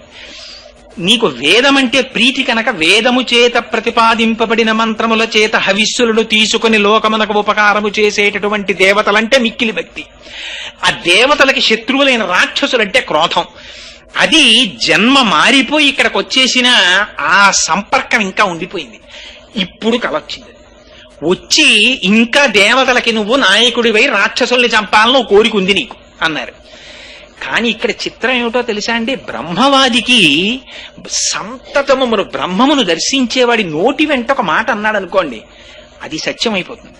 వాడు సత్యం చెప్పడం కాదు, వాడు అన్నది సత్యం అవుతుంది. బ్రహ్మం పరమేశ్వరుడు దాన్ని సత్యం కింద మార్చేస్తాడు. అందుకని మరి సనత్కుమారుడికి కలొచ్చింది దేవతలకి నాయకుడు అవ్వాలని. ఎలా ఇప్పుడు దాన్ని సత్యం చేయడం? ఆయనేమో బ్రహ్మజ్ఞాని, ఆయనకి లోకంలో శత్రువు లేడు, మిత్రుడు లేడు. తుల్య నిందాస్తుతిర్మౌని సంతుష్టో ఏనకేనచిత్ తర్యేత స్థిరమతి భక్తిమాన్ మే ప్రియోనర. ఆ స్థితిని పొందినవాడు ఎలా? అందుకని పార్వతీ పరమేశ్వరులు కదిలొచ్చి నిలబడ్డారు. ఆయనకి ఇక్కడ బ్రహ్మం అక్కడ బ్రహ్మం ఏమిటి? నమ చోరాయిచ శేష్ప్యాయిచ ఫేన్యాయిచ శకత్యాయిచ హరిత్యాయిచ లోప్యాయిచ, ఎక్కడ చూసినా బ్రహ్మమే ఆయనకి. ఆ బ్రహ్మంలో బ్రహ్మం మళ్ళీ పరమశివుడు వస్తే కొత్త బ్రహ్మం ఏమిటి? అంతా బ్రహ్మమే. అందుకని ఆయన ఏం లేవలేదు, నమస్కారం చేయలేదు, అంతా శివుడే, ఇంకా కొత్త శివుడే ఉన్నా కానీ అలా చూస్తున్నాడు. ఆయన చూస్తుంటే పరమశివుడు పరీక్ష పెట్టాలనుకున్నాడు. ఏమో నీకు జ్ఞానిని చాలా అహంకారంగా ఉంది, నేను పార్వతీ సహితుడినై వస్తే లేచి నమస్కారం చేయలేదు, నిన్ను శపిస్తానన్నాడు. ఆయన అన్నారు, ఎవరిని శపిస్తావు? నువ్వోటి నేనోటి ఉంటే శపించాలి, నువ్వే నేను, నేనే నువ్వహం బ్రహ్మాస్మి, ఉన్నది పరబ్రహ్మం ఒకటే ఉంది, పరబ్రహ్మం పరబ్రహ్మాన్ని శపించడం ఏమిటి? శరీరాన్ని అది నేను కాదుగా, ఇంకా శాపం ఏమిటన్నారు. శివుడు ఆశ్చర్యపోయి ఆనందపడి నీకు వరం ఇస్తానన్నాడు. మళ్ళీ వరం ఇస్తానంటే ఏమిటి? వరం చేసి సుఖపడేది ఎవరు? బ్రహ్మానికి ఒకప్పుడు సుఖం, ఒకప్పుడు దుఃఖం ఉందా అంటే, వరం అంటే అయితే సరే ఇవ్వండి స్వామి అంటాడేమో చూద్దాం అనుకున్నాడు. మళ్ళీ వరం ఏమిటి? ఇలాంటి కొత్త కొత్త మాటలను అడిగిన మాట్లాడకన్నాడు ఆయన. అంటే పరమశివుడు చాలా ప్రీతిని పొంది, నువ్వు నాకు వరం ఇస్తావా అన్నాడు. అంటే నేను ఇవ్వడం ఏమిటి? బ్రహ్మానికి వరం ఇస్తుందా, ఏం కావాలి చెప్పండి అన్నాడు. అంటే నువ్వు నా కొడుగ్గా పుట్టన్నాడు. తప్పకుండా పుడతాను మీకు కొడుగ్గా అన్నాడు. అని ఆయన చిత్రమైన మాట అన్నాడు సనత్కుమారుడు. అడిగింది మీరే అడిగారు, పార్వతీదేవి అడగలేదు నన్ను కుమారుడుగా పుట్టమని, అందుకే మీకే కొడుగ్గా పుడతాను. అంటే ఆవిడ ఆశ్చర్యపోయింది. ఇది చూస్తోంది పాపం సనత్కుమారుడు అంతటి వాడు నాకు కొడుకు. ఇప్పుడు ఏమండి, భర్త కొడుకుట్టాలని పూజ చేస్తుంటే భార్య మళ్ళీ ఏమన్నా నా సంగతి చెప్పండి అంత కదా. ఆయన పూజ చేస్తున్నాడంటే తనకి ఆయనకి కలిసే పుడతారని కదా అనుకుంటుంది. ఆవిడ తెల్లబోయింది, ఇదేమిటి ఇదే కొత్త మిలికి పెట్టాడేమిటినా, నీకే పుడతా, అసలు అలా ఎలా పుడతాడు? సృష్టికి విరుద్ధం కదా అది. అంటే పరమశివుడు ఎంత దూరం ప్రణాళిక వేసేసాడో చూడండి. తారకాసురుడు వరం అడుగుతాడన్న విషయం కూడా పరమశివుడికి తెలుసు. ఆయనకి తెలియదే ఉంటుందండి. బ్రహ్మమస్తకావలి నిబద్ధతే నమ శివాయ, భూత భవిష్యత్ వర్తమాన కాలములకు సాక్షి పరమశివుడు అంటే. ఆయన ఒకనాడు ఉండేవాడా, ఒకనాడు లేనివాడా? ఎప్పుడూ ఉంటాడు ఆయన. అందుకని ఆయనకి తెలుసు కాబట్టి ఆయన తనకి కుమారుడిగా స్వీకరిస్తానని సంతోషపడ్డారు. పార్వతీదేవి అంది, సరే నువ్వు ఆ మాట అన్నావు బానే ఉంది, ఆయన అడిగారు నువ్వు వరం ఇచ్చావు, నువ్వు నాకు కొడుగ్గా పుట్టని శివుడు అడిగాడు, నేను నీకు కొడుగ్గా పుడతానని నువ్వు అన్నావు. భార్యకి భర్తకి భేదం ప్రపంచంలో ఎక్కడన్నా చూస్తారా? భర్త అడిగితే భార్య అడిగినట్టే. అందుకని ఆయనకి కొడుకుగా పుడతానంటే నాకు కొడుకుగా పుట్టినట్టే, అంతేగాని మళ్ళీ నీకు పుట్టను ఆయనకి పుడతానంటా ఏంటి? అందుకని నువ్వు నాకే పుట్టాలి. ఆయన అన్నాడు, అమ్మా నాకు బిరుదు ఇచ్చావు కదా ఇందాక, నువ్వు జ్ఞాని అని పిలిచారు కదా మీరు, జ్ఞాని అయినటువంటి వాడికి మళ్ళీ అమ్మ కడుపులో దూరాలని కోరుకుంటుందా? పునరపి జననం పునరపి మరణం పునరపి జనని జఠరే శయనం ఇహ సంసారే బహుదుస్తారే కృపయాపారే పాహిమురారే. అలాంటిది మళ్ళీ అమ్మ కడుపులో పడుకోనా? అది పార్వతీదేవి కడుపవని ఇంకో అమ్మ కడుపవని, అమ్మ కడుపే కదమ్మా. మళ్ళీ నేను కడుపులో పడుకుని అధోముఖంగా కిందకి రానా? అలా రాలేనమ్మా, అందుకని నీ కడుపున జన్మించనన్నాను. ఆవిడంది, అలా ఎలా కుదురుతుందయ్యా, నీ వంటి జ్ఞాని నాకు కొడుకుగా పుట్టాలని ఉండదా? అందుకని మనం ఒక రాజీ చేసుకుందాం ఉంది ఆవిడ. ఏమిటమ్మా అన్నాడు. పూర్వం పరమశివుడు అంటే ఈ సుబ్రహ్మణ్యేశ్వర స్వామి వారి యొక్క వైభవంలోకి ఎన్ని పురాణాలు వచ్చేస్తాయో చూడండి. పరమశివుడు, మళ్ళీ భాగవతం, పరమశివుడు ఒకానొకప్పుడు పరమశివుని యొక్క అనుగ్రహం కోసమని భస్మాసురుడు తపస్సు చేశాడు. తపస్సు చేస్తే భోళాశంకరుడు ప్రత్యక్షమై ఏం కావాలన్నాడు. నా చెయ్యి ఎక్కడెడితే అక్కడ భస్మం అవ్వాలన్నాడు. ఇచ్చాను, తీసుకో అన్నాడు. ఆగు, పరీక్ష చేసుకోవాలి కదా, ఓసారి నీ తల మీద పెడతానన్నాడు. ఆయన పరుగు మొదలెట్టాడు. ఆయనకి తెలియక పరమశివుడికి నిజంగా తల మీద పెట్టేస్తే బూడిదైపోయేంత అవివేకి ఆయన. అంటే ధూర్తులైన వాళ్ళ ప్రవర్తన ఎలా ఉంటుందో ప్రపంచానికి చూపించాలి, అందుకని పరిగెడుతున్నాడు. పార్వతీదేవి మహాపతివ్రత, ఆవిడ సర్వజ్ఞ, ఆ బ్రహ్మకీట జనని. ఆవిడికి తెలియదు పరమశివుడు ఎందుకు పరిగెడుతున్నాడో. కానీ ఆవిడ సదాశివానుగ్రహద మహాపతివ్రత ఆవిడ. అటువంటి తల్లి భర్త ప్రాణభయంతో పరిగెడుతున్నట్టు నటిస్తున్నా, భర్త ఉట్టిని నటించచ్చు. అబ్బా అన్నాడు అనుకోండి మొగుడు, అది ఖచ్చితమో కాదో తెలియకుండా అబ్బాయి ఏమిటండి అని నేను అన్నండి అంటుందా భార్య? అంటే అబ్బో ఏమిటండి అంటుంది. ఉట్టినే అన్నాను అంటే ఏమిటి లేదురా పరిహాసాలు అంటుంది. కానీ ఖచ్చితంగా కన్ఫర్మ్ అయిపోయి దెబ్బ కనపడ్డాక అడుగుదామని ఊరుకున్నానంటే అని అంద కదా భార్య. అలాంటిది మహాపతివ్రత అనకుండా ఉంటుందా? అందుకని ఆయన పరిగెడుతుంటే ఆవిడ నీరైపోయింది అన్నారు.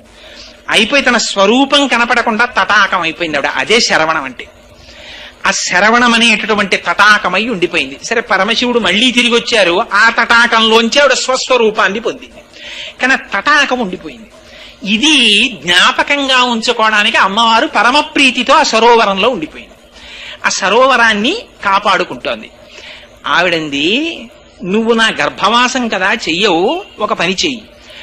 జ్ఞానమూర్తివి కాబట్టి పరమశివుని యొక్క 3వ కంటి అగ్నిహోత్రంలోంచి జన్మించి పుట్టగానే ఈ శరవణం అనేటటువంటి తటాకములో వచ్చి పడి అక్కడి నుంచి పైకి లే. శరవణ భవ, భవ అంటే పుట్టినవాడు, శరవణం అంటే పార్వతీదేవి నుంచి పుట్టినవాడు. ఇప్పుడు ఏమయ్యాడు? శరవణ భవుడు అంటే. అందుకని అది బీజాక్షరమైంది. అమ్మవారి కొడుకు అయ్యాడు. శివతేజం నుంచి పుట్టినవాడు అమ్మవారి కొడుకే అయ్యాడు. అంటే కోటేశ్వరరావు అబ్బాయి అండి అంటే ఈశ్వరి గారు అబ్బాయినా అండి అని అడగకూడదు, తప్పు. కోటేశ్వరరావు అబ్బాయి అండి అంటే కోటేశ్వరరావు గారు ఈశ్వరి గారు అబ్బాయి, అంతేగాని ఎక్కడో ఏ సర్టిఫికెట్ వెరిఫికేషన్ కో వెళ్ళి Chiranjeevi CHS Charan son of Shri CHRVV Koteswararao అంటే ఎవరో నన్ను తెలిసిన వాళ్ళు ఉంటే పక్క వాళ్ళని పిలిచి కోటేశ్వరరావు అబ్బాయి అంటే వారి భార్య పురాణాలకు వస్తుంటారు, ఆవిడ కొడుకేనా అండి అంటే అది అసహ్యకరమైన సంస్కారం, అలా అడగకూడదు కదా. అందుకని పరమశివుని యొక్క కుమారుడు అని వాడు అడిగిన అవివేకి అయి తారకాసురుడు, అది అజ్ఞానం. అడిగినా వచ్చినవాడు శరవణ భవుడు, అందుకని అవి బీజాక్షరాలయ్యి. పార్వతీపుత్రుడై వచ్చాడు. అందుకని చేతిలో ఏముంటుంది? శక్తి ఆయుధం ఉంటుంది ఆయన చేతిలో. శివుడికి పరమశివుడి యొక్క పేర్లు వింటే కొంచెం ఆశ్చర్యకరంగాను కొంచెం భయంకరంగాను ఉంటాయి. ఏమిటండి ఈ పేర్లన్నీ ఇలా ఉన్నాయి ఏమిటండి అనిపిస్తుంది. మీరు నిజంగా శివుడి అష్టోత్తరంగానే ఏమైనా చూశారనుకోండి, ఆయన పేర్లు ఏమిటో తెలుసా అండి? స్థాణుహు అని మారేడు దళం వేస్తారు. స్థాణుహు అంటే కదలక మెదలక ఇలా ఉంటాడని. ఏట స్థాణువులు అలా కూర్చుంటావు, ఏం మాట్లాడినా పలకవు అంటాం. స్థాణు అంటే అలా కూర్చున్నవాడనా? అది కాదు. పరమశివుడిని స్థాణువు అని ఎందుకు పిలుస్తారో తెలుసా అండి? ఆయనకి వ్యాపకత్వం చెప్పినప్పుడు శివకేశవ అభేదం చెప్తే స్థాణుహు అని పిలుస్తారు. స్థాణుహు అంటే ఇంకా తాను వ్యాపించడానికి చోటు లేనివాడు, అంటే అంతటా నిండి నిబిడీకృతం అయిపోయి ఇంకా తాను ప్రవేశించడానికి కొత్త చోటు లేక నిండి ఉండిపోయినటువంటి వాడు స్థాణుహు. అందుకని ఆయనకి స్థాణుహు అని పేరు. అలాగే ఆయనకు ఒక విచిత్రమైనటువంటి నామం ఉంది. ఏమిటో తెలుసా అండి ఆయన నామం? పూషదంత విదవ్యగ్రో, సూర్యుడి పళ్ళు పీకేసిన వాడా నీకు నమస్కారం అని పేరు. అలా పిలుస్తారా ఎవరైనా? నిజంగా మరి దక్షయజ్ఞ ధ్వంసంలో సూర్యుడు వచ్చి అక్కడ కూర్చుంటే వీరభద్రుడికి కోపం వచ్చింది. శివుని నిరీశ్వర యాగంలో శివుణ్ణి పిలవని యాగానికి నువ్వు ఎందుకు వచ్చావు అని ఓ పటకారట్టకొచ్చి సూర్యుడి పళ్ళని పీకేశాడు. పీకేస్తే అప్పటి నుంచి సూర్య భగవానుడికి పాయసమే ప్రసాదం. అందుకే కరకరలాడేవన్నీ ఆయనకి పెడితే ఇబ్బంది పడతారని ప్రసాదం పాయసం పెడతారు. అందుకని పూషదంత భిదవ్యగ్రోదక్షాత్తర హరోహర భగనేత్ర భిదవ్యక్త. దగ్గు తగ్గిపోయినా అయ్యో డబ్బు పోసుకున్నాం ఉత్తిన బారాయణ ఏంటంటే అని తాగేయం కదా దాన్ని.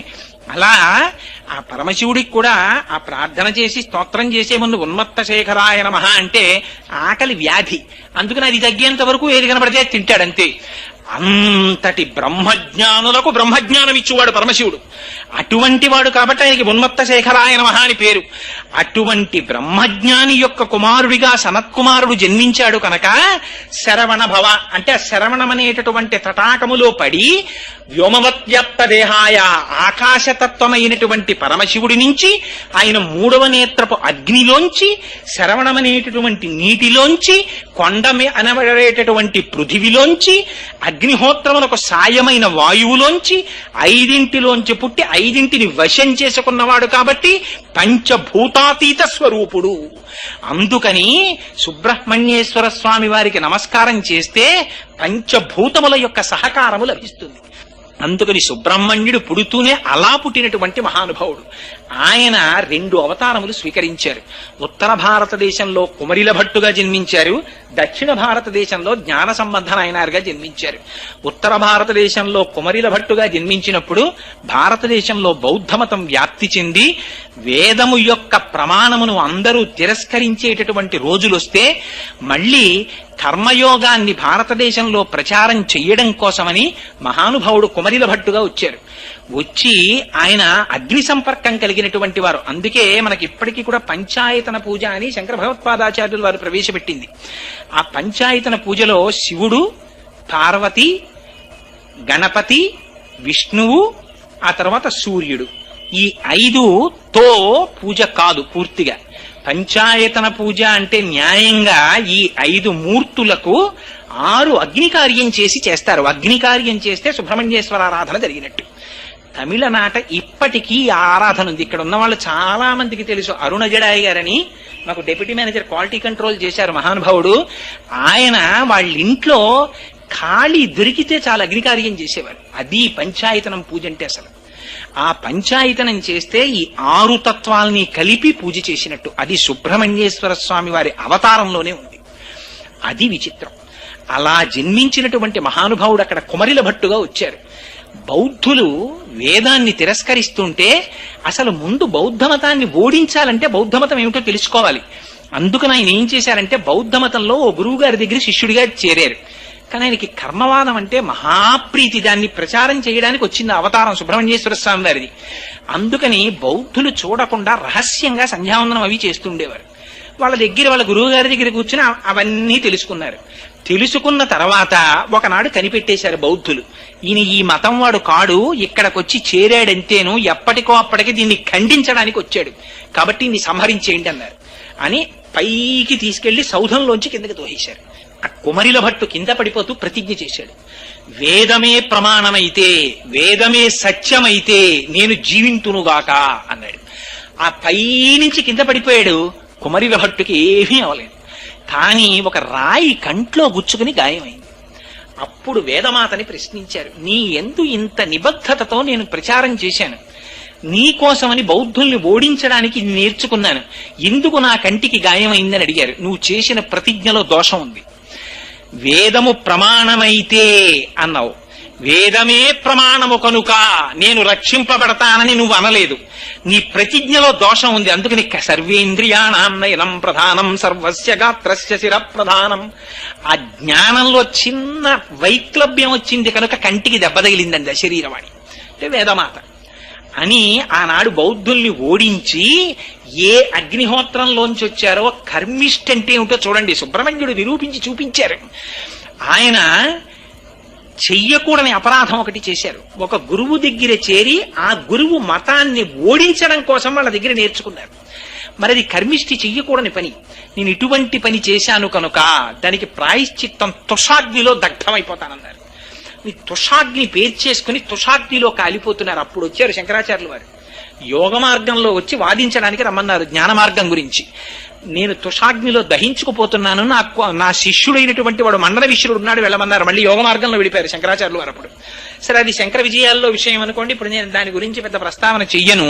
కాబట్టి ఉత్తర భారతదేశంలో కుమరిల భట్టుగా వచ్చారు. వచ్చి బౌద్ధ మతాన్ని ఓడించారు. దక్షిణ భారతదేశంలో జైన మతం ఉండేది పూర్వం. ఎంత కరడు కట్టిపోయిందంటే జైన మతం, మీకొక్క ఉదాహరణ చెప్తాను. సుబ్రహ్మణ్యేశ్వర స్వామి వారు జ్ఞాన సంబంధ నాయనరుగా వచ్చారు. జ్ఞాన సంబంధ నాయనరుగా వచ్చినప్పుడు శివపాద హృదయుడు అని సీర్గాళి అని అరుణజడాయి గారు వాళ్ళ సొంత ఊరది. అక్కడ ఆ శివపాద హృదయుడు, ఆయన భార్య భగవతి, వాళ్ళిద్దరూ పరమ పవిత్రమైనటువంటి దంపతులు. వాళ్ళకి ఈ జ్ఞాన సంబంధ నాయనరు పుట్టారు. తండ్రి గారు సంధ్యావందనం చేసుకోవడానికి ఓ రోజు సాయంకాలం బయటికి ఎడుతుంటే పిల్లవాడు కాళ్ళకు అడ్డం పడ్డాడు. అడ్డం పడితే తండ్రి గారు తీసుకెళ్లి పిల్లవాడిని అక్కడ కూర్చోపెట్టి, ఆ సంధ్యావందనం చేసినప్పుడు చెరువుల దగ్గర నదుల దగ్గర స్నానం చేస్తే అఘమర్షణ మంత్రమనో మంత్రం చెప్పి నీళ్లలో ములుగుతారు. ఆ మంత్రం చెప్పి ములుగుతున్నారు. ములిగితే పిల్లాడికి తండ్రి కనపడలేదు, నీళ్లలో ములిగిపోయాడని భయం వేసింది. భయం వేసి ఎవరిని పిలిచి చెప్తాడు? ఎదురుగుండా శివాలయం గోడ మీద వృషభవాహనారూఢుడై పార్వతీ పరమేశ్వరులు కనపడ్డారు. అమ్మా అప్పా అమ్మా అప్పా అని ఏడిచారు వాళ్ళిద్దరినీ చూసి. ఇది కావలసిన ఏడుపు నేర్పాడైన మనకి. అవి విగ్రహాలండి విగ్రహాలండి అని ఏడిచినంత కాలం పరమేశ్వరుడు రాడు. వాళ్ళు పార్వతీ పరమేశ్వరులండి అని ఏడిస్తే వస్తాడు.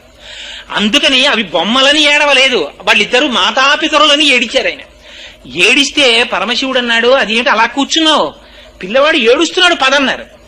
గబగబా వచ్చారు ఇద్దరు. అమ్మ ఏం చేస్తుంది, పిల్లాడు ఏడిస్తే పాలు ఇవ్వాలి, పార్వతి పాలి అన్నారు. అంటే ఆవిడంది, ఏమిటో తేలిగ్గా చెప్పేస్తున్నారు, శివజ్ఞానం వచ్చేస్తుంది పాలిస్తే. ఇవ్వనా అంది. ఇచ్చేసేయి అన్నారు. బంగారు పాత్రలోకి స్తన్యాన్ని పిండి పాలిచ్చేసింది ఆవిడ. పాలిస్తే ఆ పాలు తాగేశాడు పిల్లాడు. తాగేయగానే ఇది శివజ్ఞానం వచ్చేసింది. తండ్రి గారు అఘమర్షణ మంత్రం చెప్పి పైకి లేచారు, వచ్చారు. కుర్రవాడి నోటి పక్కన పాలు కనబడ్డాయి. ఎవరిచ్చిన పాలు తాగావురా అని అడిగారు. వెంటనే బ్రహ్మాండికమైనటువంటి పదికం చెప్పారు. అంటే మనకి దండకాలంటాను చూసారా, అటువంటివి చెప్పారు. ఆ కుర్రాన్ని ఎత్తుకుని గుళ్ళోకి తీసుకెళ్తున్నారు. వాడు రావణ బ్రహ్మ చేసిన స్తోత్రం దగ్గర నుంచి చెప్పేస్తున్నాడు ఆ పిల్లాడు. వాడు గుడికి తీసుకెళ్తే చేతిలో ఇలా భజన చేస్తూ పరమశివుణ్ణి కీర్తిస్తుంటే చేతులు ఎర్రబడుతున్నాయి. పార్వతీ పరమేశ్వరులు చూడలేక బంగారు చిడతలు పైనుంచి కింద పడేశారు. ఇప్పటికీ జ్ఞాన సంబంధాలు తిరిగినటువంటి దేవాలయాలు తమిళనాడులో ఉన్నాయండి. అంతటి మహాపురుషుడు ఆయన. మధురలో పార్వతీ పరమేశ్వరుల యొక్క ఆలయం మధురైలో, ఆ ఆలయాన్ని మూతపెట్టేశారు. జైనులు రాజుగారిని జైనుల్లోకి మార్చేశారు. మార్చేస్తే ఆనాడు మళ్లీ వేదమతాన్ని ఉద్ధరించడం కోసమని మహానుభావుడు సుబ్రహ్మణ్యేశ్వర స్వామి వారు జ్ఞాన సంబంధనైనారుగా ఆ ఊరెళ్ళారు. వెడితే జైనులకి తెలిసింది జ్ఞాన సంబంధులు వచ్చారు, ఎలాగైనా వారిని సంహరించాలనుకున్నారు. అనుకుని వారు విడిది చేసినటువంటి ఇంటికి అగ్నిహోత్రం పెట్టేశారు. ఇల్లు కాలిపోతోంది. ఆయనను అనుసరించి కొన్ని వేల మంది శిష్యులు వచ్చారు.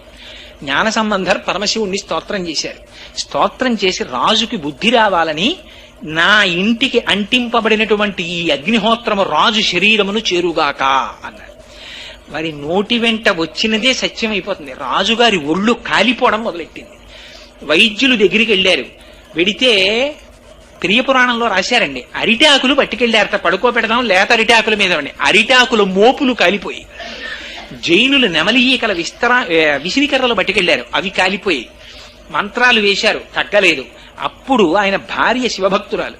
ఆవిడంది, ఊరి బయట జ్ఞాన సంబంధం ఉన్నటువంటి విడిదిని మీరు కాల్చారు, అదే కట్టి కుడుపుతోంది, నా మాట విని జ్ఞాన సంబంధాన్ని పిలిపించండి అంది. పిలిపించారు. ఎవరు నాకొచ్చినటువంటి జ్వరాన్ని తగ్గిస్తే వారి మతమే సత్యమని నేను నమ్ముతానన్నారు. అంటే అయినా జైనులు ఒప్పుకోలేదు. శరీరానికి కుడి పక్కన జ్ఞాన సంబంధాలు చల్లబరుస్తారు, ఎడం పక్కన మేము చల్లబరుస్తాం అన్నారు. అటు వారు నించున్నారు, ఇటు జ్ఞాన సంబంధాలు నించున్నారు. ఈయన పరమేశ్వరుణ్ణి ప్రార్థన చేసి విభూతి రాశారు. శరీరం ఒక పక్క చల్లబడిపోయింది, అవతల పక్కన మరింత వేడెక్కిపోయింది. అప్పుడు రాజు, మహాప్రభో ఇది మరీ ఘోరంగా ఉంది, తట్టుకోలేకపోతున్నాను, ఒకే చోట స్వర్గం నరకం కనబడుతున్నాయంటే అటువైపు కూడా విభూతి రాశారు. అప్పుడు చల్లబడింది. చల్లబడినా జైనులు అంగీకరించలేదు. మా మత గ్రంథాల్ని శైవమత గ్రంథాలని తీసుకెళ్లి వైఘై నదిలో పారేస్తాం, ఏవి ఎదురొచ్చి నిలబడితే అవే ప్రమాణం అన్నారు. వైఘై నదిలో పడేశారు. వాళ్ళ గ్రంథాలు కొట్టుకెళ్ళిపోయాయి. వీళ్ళ జ్ఞాన సంబంధం వేసినటువంటి గ్రంథాలు మాత్రం శివాలయం దగ్గరికి వెళ్ళి పైకి లేచి నీటి మీద నిలబడిపోయాయి. ఆ విధంగా ఇంకా జ్ఞాన సంబంధర్ జీవిత చరిత్ర చెప్పుకోవాలంటే అది సామాన్యమైంది కాదండి. చిట్ట చివరి జ్ఞాన సంబంధర్కి వివాహం చేస్తా ఉన్నారు. జ్ఞాన సంబంధర్ ఎంత చిత్రం అంటే, ఒక వైశ్యుడు వాళ్ళ అమ్మాయిని ఆయనకిచ్చి పెళ్లి చేస్తానన్నారు. ఇన్ని ఏర్పాట్లు చేసుకున్న తర్వాత ఆ అమ్మాయి పువ్వులు కోయడానికి వెడితే పాము గరిచి చచ్చిపోయింది. జ్ఞాన సంబంధర్ అప్పటికి ఎక్కడో ఉన్నారు, ఏదో ఊళ్ళో దేవాలయంలో. ఆయన వచ్చే వరకు పార్థివ శరీరం ఉంటుందా? ఆయనకి ఇస్తానన్నారంతే. ఆ పిల్లని ఇంకా పెళ్ళవలేదు, ఏమీ అవ్వలేదు. ఆ అమ్మాయికి అంచేష్టి సంస్కారం చేసేసారు, బూడిద చేసేశారు. ఎముకలు బూడిద ఆయన జాడీలో పెట్టి గదిలో పెట్టి దాచుకున్నాడు. జ్ఞాన సంబంధర్ వస్తే చెప్దామని. పాపం జ్ఞాన సంబంధర్ వచ్చారు. వచ్చిన తరువాత, అయ్యో నీకు పిల్లని ఇద్దాం అనుకున్నానయ్యా, చచ్చిపోయింది, పిల్ల జాడీలో ఉండిపోయింది అన్నారు. ఇది ఆ పిల్లని బతికించి చూస్తామన్నారు జైనులు. అంటే పరమశివుణ్ణి స్తోత్రం చేశారు. స్తోత్రం చేస్తే జాడీలో ఉన్నటువంటి బూడిదలోంచి సప్తధాతువులు పుట్టి అస్థిపంజర నిర్మాణం జరిగి అందులోంచి 8 సంవత్సరాల ఆడపిల్ల బయటికి వచ్చింది. ఆనాడు వేసుకున్న కంకణములు ఉంగరములతో పైకొచ్చింది. యథార్థంగా జరిగాయండి ఇవన్నీ. ఇవన్నీ పుక్కిట పురాణాలు నేను సొంతంగా చెప్తున్నాను అనుకుంటున్నారేమో. ఎప్పటివో కావు, కేవలం కొన్ని వందల సంవత్సరాల క్రితం జరిగిన యథార్థాలు ఇవన్నీ. జరిగితే అప్పుడు ఆ పిల్లని వివాహం చేసుకోమన్నారు. ఆ అమ్మాయికి పునర్జన్మనిచ్చాను కాబట్టి నేను తండ్రిని, నేను వివాహం చేసుకోనన్నారు. అది ఆయన ధర్మం అంటే. చేసుకోనని వెళ్ళిపోతే చిట్ట చివరికి ఒకరు అమ్మాయిని తీసుకొచ్చారు, ఆయనకి వివాహం చేశారు. చెయ్యగానే ఆయన స్తోత్రం చేశారు. ఆయన సుబ్రహ్మణ్యావతారం. అది ఎప్పుడూ బ్రహ్మణ్యమే. అది ఊర్ధ్వరేతస్కుడై బ్రహ్మజ్ఞాని అయి బ్రహ్మమై ఉంటారు ఆయన. ఆయనకి సంసారంతో సంబంధం ఏమిటి? అందుకని ఆ భార్యని బంధువులు అందరినీ తీసుకుని శివాలయానికి వెళ్ళారు. సర్వేశ్వర, నీ పాదముల యొక్క అమృతమునందు మునకలు వేసిన నాకు సంసార లంపటమా? నాకు వద్దు తండ్రి, నీలో కలిపేసుకోమని అడిగారు. బ్రహ్మాండమైన జ్యోతి స్తంభం ఏర్పడి ఆ రోజున జ్ఞాన సంబంధర్ పాడినటువంటి పత్రికానికి బంధువులందరితో సహా మోక్షానికి తీసుకెళ్లిపోయారు పరమశివుడు. అంత గొప్ప స్థితిని పొందారు. అందుకని దక్షిణ భారతదేశంలో జ్ఞాన సంబంధర్గా వచ్చారు. ఉత్తర భారతదేశంలో ఆయనే అదేంటి అక్కడ అత్తుషాగ్నిలో ప్రవేశించినటువంటి మహానుభావుడిగా అక్కడ వచ్చారు. అందుచేత 2 రకాలుగా అవతల బౌద్ధ మతాన్ని, యువతల జైన మతాన్ని, 2 మతాల్ని ఓడించి మళ్లీ వేదము యొక్క ప్రమాణమును నిలబెట్టినటువంటి అవతారం సుబ్రహ్మణ్య అవతారం. అటువంటి అవతారం మళ్లీ ఈ మధ్య కాలంలో వచ్చింది. ఎప్పుడు వచ్చిందో తెలుసా అండి? భగవాన్ రమణులుగా వచ్చింది. ఆయన అరుణాచల పర్వత శిఖరాలకి ప్రదక్షిణం చేస్తుంటే సప్తమాతృకలు కృత్తికల రూపంలో వచ్చి ఆయన్ని లోపలికి తీసుకెళ్లి భోజనం పెట్టి పంపించాయి రమణ మహర్షిని. అందుకే షణ్ముఖుడికి 6 ముఖాలు. 6 ముఖాలు ఎందుకో తెలుసా అండి? ఫిజికల్ గా నిజంగా 6 ముఖాలా అండి అని కాదు. 6 ముఖాలు దేనికి సంకేతం అంటే షడూర్ములకు సంకేతం. ఈ షడూర్ములు ఎవరికి ఉంటాయో తెలుసా? మనందరికీ ఉంటాయి. అవే ఆకలి, దప్పిక, జరా, మోహము, జననము, మరణము. ఈ 6 కొట్టుకుంటూ ఉంటాం. ఇంకేమీ ఉండదు. నిజంగా లోపలికి వెళ్ళి చూస్తే ఉండేది ఏమిట్రా అంటే ఆకలి వేస్తూ ఉంటుంది, మళ్ళీ తింటూ ఉంటాడు, తగ్గిపోతూ ఉంటుంది. దప్పిక, దాహం వేస్తూ ఉంటుంది, తాగుతూ ఉంటాడు, తగ్గుతూ ఉంటుంది, మళ్ళీ దాహం వేస్తుంటుంది. జర, వద్దన్నా వృద్ధాప్యం వచ్చేస్తూ ఉంటుంది. మోహం, ఎక్కడ లేని జ్ఞానం వీడికి, అన్నీ నావే అనుకుంటూ ఉంటాడు, దాచుకుంటూ ఉంటాడు. ఆఖరికి కల్లరి బొమ్మయో కాయంబు నొల్ల అద్దె కొంపల పోలు ఆ భోగమొల్ల కొని తెచ్చు పీడలవు కొంపల నొల్ల ఇంటి దొంగల బోలు కొడుకుల నొల్ల ఎందుకీ భాగ్యంబులెందుకీ బ్రతుకు ముందు చావుండంగ మురియంగనగునే అంటారు. అలాగా స్వామి నీ పాదాలు చాలు, మాకెందుకు ఇవన్నీ ఉండేవా, ఏడిచేవా, మా వెంట వచ్చేవా అని ఎవరంటారు? ఎవరో భక్తి కలిగిన వాళ్ళు అంటారు. మిగిలిన వాళ్ళందరం ఈ ఆకలి, దప్పిక, శోకము, మోహము, జర, మరణము ఈ 6 తిరుగుతూ ఉంటారు. కానీ ఎవరు సుబ్రహ్మణ్యేశ్వర స్వామి వారి పాదములు పట్టుకుంటున్నారో అటువంటి వారిని ఈ షడూర్ముల నుంచి ఉద్ధరిస్తాడు ఆయన. అందుకని ఆయనకి షడాననుడు, 6 ముఖములతో ఉంటారు. సుబ్రహ్మణ్యేశ్వర స్వామి వారు నెమలి మీద కూర్చుంటారు. ఈ నెమలి ఎక్కడిదో తెలుసా అండి? గరుత్మంతుడు ఆయనకి పట్టాభిషేకం జరుగుతున్నప్పుడు ఇచ్చారు, తర్వాత తారకాసుర సంహారం చేశారు. ఏమంటే నెమలి మీద కూర్చోవడం ఏమిటి? ఇటు కూర్చోడానికి ఓ సింహాసనం లేదా? అంత పార్వతీ పరమేశ్వరుల పుత్రుడు ఇటు ఏమీ లేనట్టు నెమలి మీద కూర్చోవడం ఏమిటి? ఆ నెమలి ఏం నడుస్తుంది?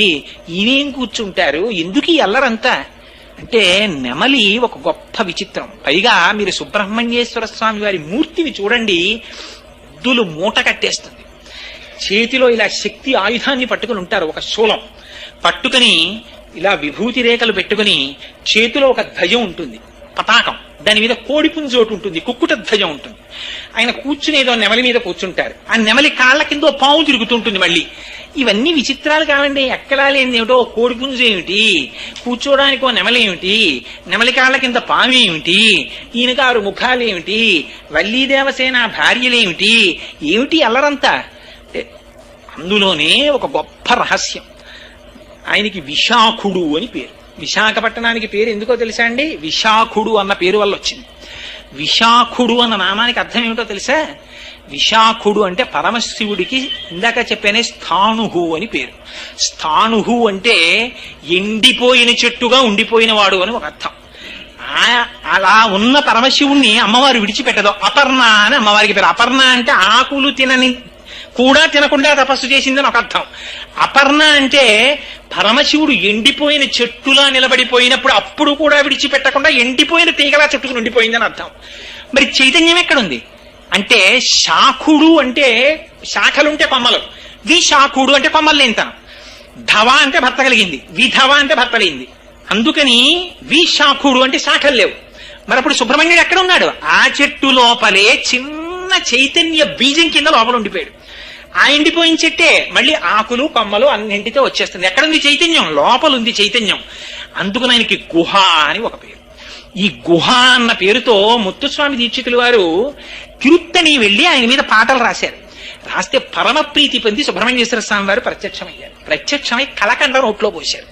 పోస్తే అప్పుడే ఓ కీర్తన రాశారు. నాకు కీర్తనలు రావు, కానీ ఎంత అద్భుతమైన కీర్తన తెలుసా అండి అది. ఆ గుహ అన్న నామంతో ముత్తుస్వామి దీక్షితులు సుబ్రహ్మణ్యేశ్వర స్వామి వారి యొక్క దర్శనం అయిన తర్వాత కీర్తనలు ఇచ్చారు. త్యాగరాజు గారి కీర్తనలు రాశారు. అంతటి మహానుభావుడైన నెమలి మీద ఎందుకు కూర్చుంటారంటే, నెమలి పురి విప్పుతుంది. నెమలి మిగిలిన పక్షులన్నింటికీ ఓ గుణం ఉంటుంది, తోక ఒకటే ఉంటుంది దానికి. అది ఎప్పుడో విప్పుతూ ఉండడం, అందులో రంగులు రావడం. కాకి అంటే దిగుమాల కాకి ఎప్పుడో ఓలాగే ఉంటుంది. అంటే కాకి పురి విప్పిందంటే ఎవరన్నారు? నెమలి ఒకటే పురి విప్పుతుంది. పురి విప్పుతుంది, నాట్యం చేస్తుంది. అదో విచిత్రం. మళ్ళీ ఇందులో సుబ్రహ్మణ్యేశ్వర స్వామి వారు నెమలి మీద కూర్చుంటారంటే అర్థం ఏమిటో తెలుసా అంటే, కాలం ఎప్పుడు ఒకలాగే కనపడుతుంది. ఏమంటే కాలం గ్రీష్మ ఋతువులో కాలం అంటే కొత్తగా ఉంటుందా అండి? వాచీలు ఏమైనా ఇటు నుంచి ఇటు తిరుగుతాయా అంటే అలా ఏం తిరగవు, ఎప్పుడో ఒకలాగే తిరుగుతాయి గడియారాలు. కానీ మరి ఎక్కడ తేడా వస్తుంది? అగ్ని ముఖంబు పరాపరాత్మకమాత్మ కాలంబు గతి రత్నగర్భ పదము శ్వసనంబు నీయూర్పు రసన జలేచుండు దిశలు కర్ణంబులు దివము నాభి సూర్యుండు కర్ణులు శుక్లంబు శలిలంబు జఠరంబు చలదులు చెదలు శరము సర్వౌషధులు రోమచేయము శల్యంబులు అద్రులు మానస అమృతకరుండు ఛందములు ధాతువులు ధర్మసమితి హృదయము ఆస్యపంచకముపనిషద్ ఆహ్వయంబైన నీరూపు సరసత్వమై శివాఖ్యయై స్వయం జ్యోతియై ఒప్పు ఆజ్యమగుచు అంటారు. నెమలి మీద కూర్చోవడం అంటే నెమలి పురివిప్పుతుంది. పురివిప్పితే రంగులు రంగులు రంగులు రంగులు కనపడతాయి. అలాగే కాలము కూడా 6 ఋతువులు కింద నడుస్తూ ఉంటుంది. ఒక్కొక్క ఋతువులో ఒక్కొక్క కొత్తదనం కనబడుతుంది. ఒక ఋతువులో చెట్లు ఆకులన్నీ రాల్చేస్తాయి, ఒక ఋతువులో చెట్లన్నీ చిగర్చేస్తాయి, ఒక ఋతువులో మంచు పడుతుంటుంది, ఒక ఋతువులో అపారమైన చెమట పట్టేస్తుంటుంది, ఒక ఋతువులో వర్షం పడుతుంటుంది, ఒక ఋతువులో ఎండిపోతుంది. ఇన్ని రంగులు, ఇన్ని మార్పులు ఎక్కడి నుంచి వచ్చాయి? ఒక కాలంలోంచే ఉంటాయి. ఒక నెమలిలోనే అప్పుడు విప్పేటప్పటికి ఇన్ని రంగులు కనబడతాయి. అంటే కాలమనేటటువంటి నెమలి ఆయన స్వాధీనంలో ఉంటుంది. మనమందరం కాలగతులం అయిపోతాం. అంటే కాలములో పుట్టి కాలములో పడిపోతాం. ఎప్పుడు పుట్టాడండి కోటేశ్వరరావు? 14/7/1959. ఒకనాడు ఈ శరీరం పడిపోతుంది. పడిపోయిన తర్వాత వీడిలో ఫోటో ఎక్కుతుంది గోడ మీదకి. అప్పుడు మా అబ్బాయి దాని పక్కన ఇంకొకటి రాసి డేట్ వేస్తాడు. అలా. కానీ ఇవన్నీ ఎప్పుడు వచ్చాయి? కాలంలో వచ్చాయి, కాలంలో వెళ్ళిపోతున్నాయి. అది కాలములో వచ్చి కాలములో వెళ్ళిపోయేది కాదు, అది ఎప్పుడూ ఉండే తత్వం. అందుకని పార్వతీ పరమేశ్వరుల పుత్రుడు. పార్వతీ పరమేశ్వరులు ఒకనాడు ఉండి ఒకనాడు వెళ్ళిపోయిన వారు కాదు. మరి సుబ్రహ్మణ్యుడు ఎప్పుడో వచ్చాడు కదండి. అంటే రహస్యం ఎక్కడుంది? మెరుపు ఎక్కడుంది?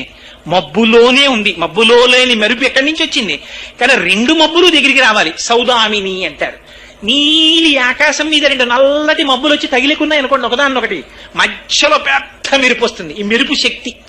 దీని జ్ఞాన ప్రకాశంలో మీకు అన్ని వస్తువులు కనపడతాయి.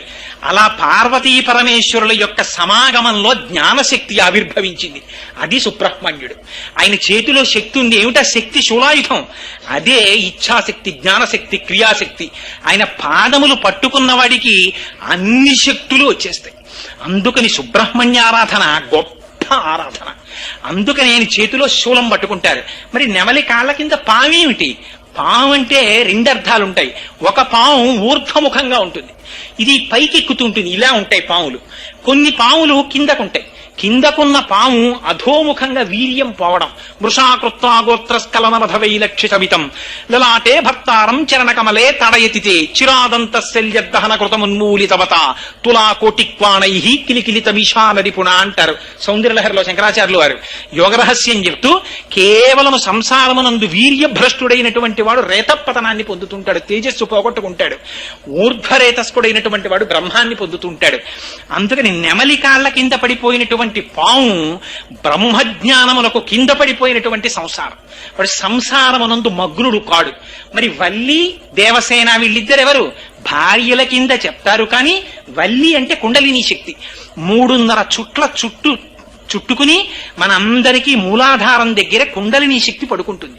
పడుకుని ఆ తోక తల కలిపేసి పడుకుని ఉంటుంది. దాన్ని ఎవ్వరూ లేపకూడదు కూడా, గురువుల అనుగ్రహం లేకుండా. దాన్ని లేపితే ఆ పాము పైకెక్కుతుంది.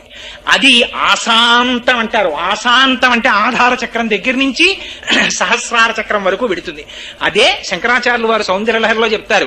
మహీం మూలాధారే కమపి మణిపూరే హుతవహం స్థితం స్వాధిష్టానే హృదయమపి అని ఆ ఒక్కొక్క చక్రం దాటుతూ షట్చక్రాల్ని భేదనం చేసుకుంటూ సహస్రారంలోకి వెళ్ళిపోతుంది.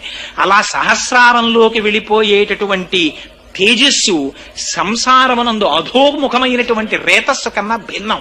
అందుకని నెమలి కాళ్ల కింద పడిపోయినటువంటి పాము ఊర్ధ్వరేతస్కుడై బ్రహ్మజ్ఞానమును పొంది బ్రహ్మముగా నిలబడినటువంటి షణ్ముఖుణ్ణి చూపిస్తుంది.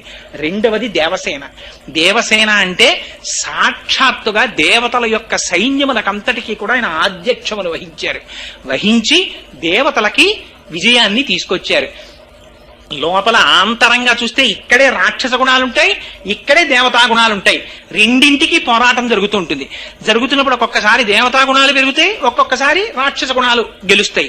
ఇది పైకి వినపడదండి. ఇవన్నీ ఇక్కడ జరిగిపోతూ ఉంటాయి. ఏదో 100 రూపాయలు రాకూడని రీతిలో వస్తుంది. ఎందుకురా అనవసరం, మనకి ఏం లోటు, పరమేశ్వరుడు ఏమీ లేదు, పుచ్చుకోకుంటుంది దేవతాగుణం. ఏమిటో నువ్వు పుచ్చుకోకపోతే మాత్రం అది ఉండిపోతుందా? పుచ్చుకునే వాళ్ళు ఎవరో పుచ్చేసుకుంటారు. సిరిదా వచ్చిన మోకాలు అడ్డుతావా, ఎంత మూర్ఖత్వం, పుచ్చుకో అంటుంది రాక్షస గుణం. పుచ్చుకుంటాడు. ఏమయ్యాడు? రాక్షస గుణానికి లొంగాడు. అయ్యయ్యో పుచ్చుకున్నానే అని దాన్ని సత్కార్యానికి వినియోగిస్తాడు. ఇప్పుడు ఏమైంది? దేవతా గుణం నెగ్గింది. అందుకని అమ్మవారికి ఏం బలి ఇవ్వాలి? ఓ పిల్లిని బలిచ్చేయి, ఓ గొర్రెని బలిచ్చేయి, ఓ దున్నపోతుని బలిచ్చేయి అంటారు. ఇవన్నీ బలిచ్చే అంటే నిజంగా వాటిని తీసుకొచ్చి చంపేసేయమనే? అది కాదు. గొర్రె అంటే మూర్ఖత్వం, పిల్లి అంటే దొంగతనం, మేక అంటే పిరికితనం, దున్నపోతు అంటే మోహం. ఈ 4గింటిని తీసుకెళ్లి విడిచిపెట్టేశాయి. ఇవి ఎక్కడి నుంచి విడిచిపెడతారు? మీరు విడిచిపెట్టలేరు. లోపల దేవతాగుణముల యొక్క శక్తి పెరిగితే రాక్షస గుణములు ఓడిపోతాయి. దేవతాగుణములు పెరిగి పోరాటం చేయాలంటే నాయకుడు కావాలి. నాయకుడు ఎవరు? సుబ్రహ్మణ్యుడు. ఆయన పాదములు పట్టుకుంటే లోపల సాత్వికమైనటువంటి గుణములు పెరుగుతాయి, రాక్షసీ గుణములు తరిగిపోతాయి. అదే బ్రాహ్మణ్య శక్తే పరమశివుని యొక్క స్వరూపంగా చెప్తారు. సూర్యుడు, గాయత్రి, అగ్నిహోత్రం. ఆయన పావకి, అగ్నిపుత్రుడు. అందుకని అపారమైనటువంటి తేజస్సు వచ్చింది. తాను చెప్పినటువంటి మాట సత్యం అవుతుంది. అదే చేతిలో పట్టుకున్నటువంటి శూలమనబడేటటువంటి శక్తి. అందుకే ఆ సుబ్రహ్మణ్యారాధన ఎక్కడ చేస్తారో అక్కడక్కడ జరిగేటటువంటి మహోపకారం ఏమిటంటే వంశం నిలబడుతుంది. కారణం ఏమిటి అంటే సుబ్రహ్మణ్యేశ్వర స్వామి వారి సహస్రనామావళిలో మాత్రం ఒక గొప్ప నామం ఉంది. వంశకరాయ నమః అని పేరైనకి. వంశము నిలబడాలి అంటే సుబ్రహ్మణ్యేశ్వర స్వామి వారి యొక్క అనుగ్రహం కలగాలి. ఆశ్చర్యం ఏమిటంటే ఎవరికైనా సంతానం కలగకపోతే చెప్పేటటువంటి సాధారణమైనటువంటి దోషం కూడా సుబ్రహ్మణ్య సంబంధమైనటువంటి దోషాన్ని చెప్తారు. సరే ఆయన మళ్ళీ పావుగా నేల మీద కొన్నాళ్ళు తిరిగారన్నారు. దాన్ని ఎందుకు తిరిగారంటే మళ్ళీ వామన పురాణంలో దానికి ఒక రహస్యం చెప్పారు. ఒకసారి బ్రహ్మగారిని అధిక్షేపించారు, అందుకని కొన్నాళ్ళు బాధపడడానికి పావుగా భూమి మీద ఉన్నారని. ఇప్పటికీ కూడా దేవతా సర్పాలని కొన్ని సర్పాలు ఇప్పటికీ సుబ్రహ్మణ్య స్వరూపంగా ఆరాధనను అందుకుంటున్నటువంటి క్షేత్రాలున్నాయి. ఎక్కడో కాదండి, మన కాకినాడకి కూతవేటు దూరంలో ఉంది అటువంటి క్షేత్రం. మీలో చాలా మందికి తెలిసే ఉంటుంది, పాముల మల్లవరం అని చెప్పి చేబ్రోలుకి కుడిపక్కకి విడితే ఉంది.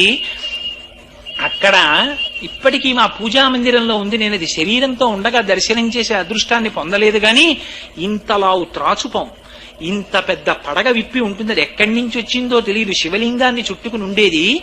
ఆ శివలింగాన్ని విడిచి ఎదురుగుండా ఉన్న సరోవరంలోకి వెళ్లి స్నానం చేసేది. మళ్లీ వచ్చి శివలింగాన్ని చుట్టుకు పడుకునేది. పడుకుంటే అభిషేకం చేసిన పాలు కొంచెం తాగుతూ ఉండేది. ఎవరైనా సంగీత విద్వాంసులు కాని ఉపన్యాసకులు కాని వచ్చి ఉపన్యాసం చెప్పినా పాట పాడినా దానికి సంతోషం కలిగితే శివలింగాన్ని విడిచిపెట్టి వచ్చి వాళ్ళ యొక్క మెడలో పూలమాల కింద పడేది తనకి తాని. మళ్లీ విప్పుకుని వెళ్లి శివలింగానికి చుట్టుకునేది. పిల్లలు పుట్టని వాళ్ళు ఇంకా సంతానం కలగరేమో అని పెళ్ళై 15 సంవత్సరాలు దాటిపోయి బెంగ పెట్టుకున్న వాళ్ళ గుడికెళ్ళి నమస్కారం చేస్తే వెంటనే భార్య గర్భాన్ని ధరించి పిల్ల పుడితే సుబ్రహ్మణ్యేశ్వరి అని పేరు పెట్టి ఆ పిల్లని తీసుకెళ్లి ఆ స్వామి పడగ కింద పడుకోపెడితే చంటి పిల్లల్ని ఆ పాము పడగ కింద పెట్టేవారు. పెడితే ఎంతో సంతోషంగా పిల్లల్ని చూసేది ఆ పాము. ఆ పిల్లల్ని తెచ్చుకునేవారు. అటువంటి క్షేత్రం మనకి కూతవేటు దూరంలో ఉంది మల్లవరం. అక్కడ పొలాలు దున్నుతుంటే తామ్రపత్ర శాసనాలు దొరికాయి. నేను ట్రస్టీ గారు ఇవాళ వాళ్ళ బంధువులు ఇక్కడికి వచ్చారో లేరో నాకు తెలియదు, కానీ ఆ తామ్రపత్ర శాసనాలు అవి అక్కడ మ్యూజియం లాంటి గది ఒకటి కట్టి పెట్టి ఒకసారి నేను అక్కడ ప్రసంగం చేయడానికి వెళ్ళాను. వెడితే నన్ను వాళ్ళ గదిలోకి తీసుకెళ్లి అవన్నీ చూపించారు, ఆ దొరికిన శాసనాలు అవన్నీ. అలాగే మనకి బిక్కవోల్లో ఇప్పటికీ ఒక రాత్రంతా ఆరాధన చేస్తారు దంపతులు, ఆ సంతానం కలగాలని. ఎందరో అలా సంతానం పొందినటువంటి వాళ్ళు ఉన్నారు. ఇవన్నీ అబద్ధాలు కాదండి. సుబ్రహ్మణ్యేశ్వర స్వామి వారికి ఉన్నటువంటి 6 ముఖాలే 6 క్షేత్రాలయ్యాయి తమిళనాడులో. మళ్ళీ అవి కూడా సుబ్రహ్మణ్యేశ్వర స్వామి వారి యొక్క విచిత్ర స్థితి ఏమిటంటే అన్ని మూర్తులు ఒకలా ఉండవు. నీకు ఒక్కొక్క చోట ఒక్కొక్కలా ఉంటాయి. ఆయన తిరుత్తని అని ఒక క్షేత్రం ఉంది. సాధారణంగా తిరుపతి వెళ్ళిన వాళ్ళు వెళుతుంటారు. అన్ని కొండ మీద ఉంటాయి సుబ్రహ్మణ్యేశ్వర స్వామి వారివి. తిరుత్తనిలో ఆయన క్రౌంచాసురుడు అనే రాక్షసుడిని సంహరించి విశ్రాంతి తీసుకున్నారు అక్కడ. రెండవది తిరుత్తని తర్వాత పళని. ఆ పళని దగ్గరికి వెళ్ళేటప్పటికి దండాయుధపాణి అంటారు. చేతిలో ఒక కర్ణ పట్టుకుని విప్తకేశుడై ఆ శిరస్సు మీద రోమాలు లేకుండా కేశములు లేకుండా ఓ గోచి ఒకటి పెట్టుకుని ఉంటారు. అదే స్వరూపం రమణ మహర్షిది. పళనిలో దండాయుధపాణిగా ఉంటారు. మూడవది ఆ తిరుచెందూర్ అని సముద్రం దగ్గర ఉంది. ఆ కన్యాకుమారి వెళ్ళినటువంటి వాళ్ళు వెడుతూ ఉంటారు. ఆ తిరుచెందూరులో ఉన్నటువంటి స్వామి సముద్రం వంక చూస్తుంటారు. అక్కడే మామిడి చెట్టు రూపంలో వచ్చినటువంటి పద్మాసురుడనే రాక్షసుడిని సంహరించి 2 ముక్కలుగా రాక్షసుడు కోడుకుంటే ఒకటి కుక్కుటంగా ఒకటి నెమలిగా తీసుకున్నారు అని పురాణం చెప్తుంది. అక్కడ నుంచి సంసార సముద్రంలో పెరిగినటువంటి కెరటం సముద్రంలోనే పడినట్టుగా ఆత్మ చైతన్యాన్ని ఆత్మజ్ఞానాన్ని ఇస్తారు తిరుచెందూరు వెళ్ళిన వాళ్ళకి. 4వది తిరుప్పకుండ్రం అని చెప్పి ఒక క్షేత్రం ఉంది మధురైకి దగ్గరలో. ఎంత ఆశ్చర్యం అంటే నాకు అసలు ఆ క్షేత్రం ఉన్నట్టు తెలియదు. నేను మధురై వెడితే ఎవరో చెప్పారు నాకు వెళ్ళండి అని. సరే ఆ క్షేత్రానికి వెళ్ళాను. ఎంత విచిత్రం జరిగిందంటే ఆ రోజునే సుబ్రహ్మణ్యేశ్వర స్వామి వారి కళ్యాణం జరిగిన రోజుట. అక్కడ అలాంటి రోజున అక్కడ కొండ మీదకి దేవాలయంలోకి ఎవరైనా వెడితే తన దగ్గర పరుసులో ఉన్న డబ్బులు తీసి తన కుటుంబ సభ్యులందరికీ ఇస్తారట. ఆ రోజున అలా సుబ్రహ్మణ్యేశ్వర స్వామి వారి క్షేత్రంలో తన కుటుంబ సభ్యులకి కానుకలిస్తే వాడి ఊపిరి పోయే వరకు వాడి పరుసులోంచి తీసి కానుకలు ఇవ్వగలిగినటువంటి ఆర్థిక పరిపుష్టి వాడికి ఉంటుందిట. అంత శక్తి ఆ క్షేత్రానికి ఉందిట. భగవానుడు నన్ను తీసుకెళ్లి అలా ఇప్పించాడు నాతోటి. అలా అనుకోకుండా వెళ్ళాను నేను. అందుకని తిరుప్పకుండ్రం అన్నది ఒక క్షేత్రం. అలాగే స్వామిమలై అని ఒక క్షేత్రం ఉంది. స్వామిమలై అపారమైన జ్ఞానం. అక్కడ ప్రణవ రహస్యాల్ని పరమశివుడికి చెప్పారు ఆయన. తండ్రి ఎవరి చేతిలో ఓడిపోవాలని కోరుకుంటాడో తెలుసా అండి? కొడుకు చేతిలో ఓడిపోవాలనుకుంటాడు. చిత్రం ఏంటంటే తండ్రికి కొడుకు చేతిలో ఓడిపోతే గొప్ప సన్మానం అది. అందుకని పరమశివుడంతటి వాడికి ప్రణవం యొక్క అర్థం తెలుసుకోవలసి వచ్చింది. తెలుసుకోవలసి వస్తే సుబ్రహ్మణ్యేశ్వర స్వామి వారు చెప్పమన్నారు. కానీ నువ్వు నా దగ్గర ప్రణవం వినాలంటే నువ్వు పైన కూర్చుని నీ కింద కూర్చోకూడదు. నేను గురువుని కాబట్టి నేను పైన కూర్చుంటాను, నువ్వు కింద కూర్చోమన్నారు.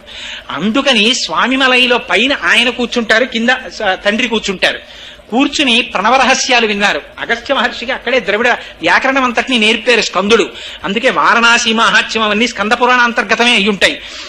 అది ఒక క్షేత్రం. ఆ తరువాత ఆయన క్రీడాస్థలం, అదిగో ఆ అల్ఘర్ కోయిల్ అని చెప్పి ఒక క్షేత్రం ఉంది. అక్కడ స్వామివారి యొక్క క్రీడాస్థలం. ఈ 6 ముఖాలు ఇప్పటికీ కూడా శంకరుల యొక్క సాంప్రదాయంలో పీఠాధిపత్యం స్వీకరించేటటువంటి వారు సర్వసాధారణంగా ఈ 6 ముఖాలుగా ఉన్న సుబ్రహ్మణ్య క్షేత్రాల్ని ముందు పాదచారులై వెళ్లి దర్శనం చేస్తుంటారు. సాధారణంగా దర్శనం చేసి వస్తుంటారు. ఆ సుబ్రహ్మణ్యుని యొక్క అనుగ్రహం కలిగితే తప్ప యువతల శ్రీ విద్యా సాంప్రదాయంలో కానీ జ్ఞానంలో కానీ వాడొక స్థాయిని పొందలేడు. తమిళనాట అందుకే విశేషమైన సుబ్రహ్మణ్యారాధన చేస్తారు. సుబ్రహ్మణ్యారాధన చేస్తే వచ్చే గొప్ప అదృష్టం ఏమిటో తెలుసా అండి? పార్వతీదేవి సతీదేవిగా ఉన్నప్పుడు శరీరాన్ని దహించేస్తే యోగాగ్నిలో విడిచిపెట్టిన తర్వాత దిగంబరుడై తిరుగుతున్నాడు పరమశివుడు. ఆయన శరీరంలోంచి ఒక స్వేద బిందువు కింద పడింది. ఇది మళ్ళీ శివమహాపురాణాంతర్గతంలోంచి చెప్తున్నాను. కింద పడితే కు అంటే భూమి, జ అంటే పుట్టినవాడు. భూమికి పిల్లవాడు పుట్టాడు ఆ చెమట బిందువులోంచి. దేవతల సృష్టి అంటే బ్రహ్మగారే సృష్టి చెయ్యక్కర్లేదు. దేవతలు రకరకాలుగా సృష్టి చేస్తారు. బ్రహ్మగారికి ఆవలింత వచ్చింది ఒకసారి. ఆవలించి ఇలా అన్నారు, జాంబవంతుడు పుట్టాడు. అందుకని ఒకసారి వినాయకుడు వచ్చి అక్కడ బూడిదని బొమ్మ చేశాడు. గణపతి బొమ్మ చేస్తే బ్రహ్మగారు చూసి భండా అన్నారు వాడిని. వాడు భండాసురుడై పుట్టు కూర్చున్నాడు. గణపతి ఓసారి గడ్డం గోక్కున్నారు. అందులోంచి పెద్ద సృష్టి వచ్చింది. అందుకని దేవతలు అనేక రకాలుగా సృష్టి చేస్తారు. ఆ సృష్టి చేయడంలో ఉన్నటువంటి రహస్యం ఏమిటంటే, ఇదిగో అటువంటి సృష్టికి సంబంధించినటువంటి రహస్యమే ఈ క్షేత్రాలకి సంబంధించినటువంటి 6 క్షేత్రాల్లో కూడా ఉంది. అందుకని ఆ సుబ్రహ్మణ్యేశ్వర స్వామి వారి యొక్క దివ్యమైన పావన చరిత్ర, అదిగో ఆ భూమికి ఆ రోజున పరమశివుని యొక్క స్వేద బిందువు పుడితే ఓ పిల్లవాడు పుట్టాడు. కు అంటే భూమికి జ పుట్టినవాడు కాబట్టి వాడు కుజుడయ్యాడు. వాడు పరమశివుడి గురించి తపస్సు చేశాడు. చేస్తే శివుడు ప్రత్యక్షమై అనుగ్రహించి, నువ్వు ఇంత ఘోరమైన తపస్సు చేశావు కాబట్టి నీకు నవగ్రహాల్లో గ్రహస్థానం ఇస్తున్నాను, స్థానాన్ని పొందన్నాడు. ఆ కుజుడి శక్తి ఏమిటో తెలుసా అండి? 3 రకాలుగా ఏడిపించేస్తాడు ఆయన. ఏమిటో తెలుసా అండి? ఒకటి రుణబాధ.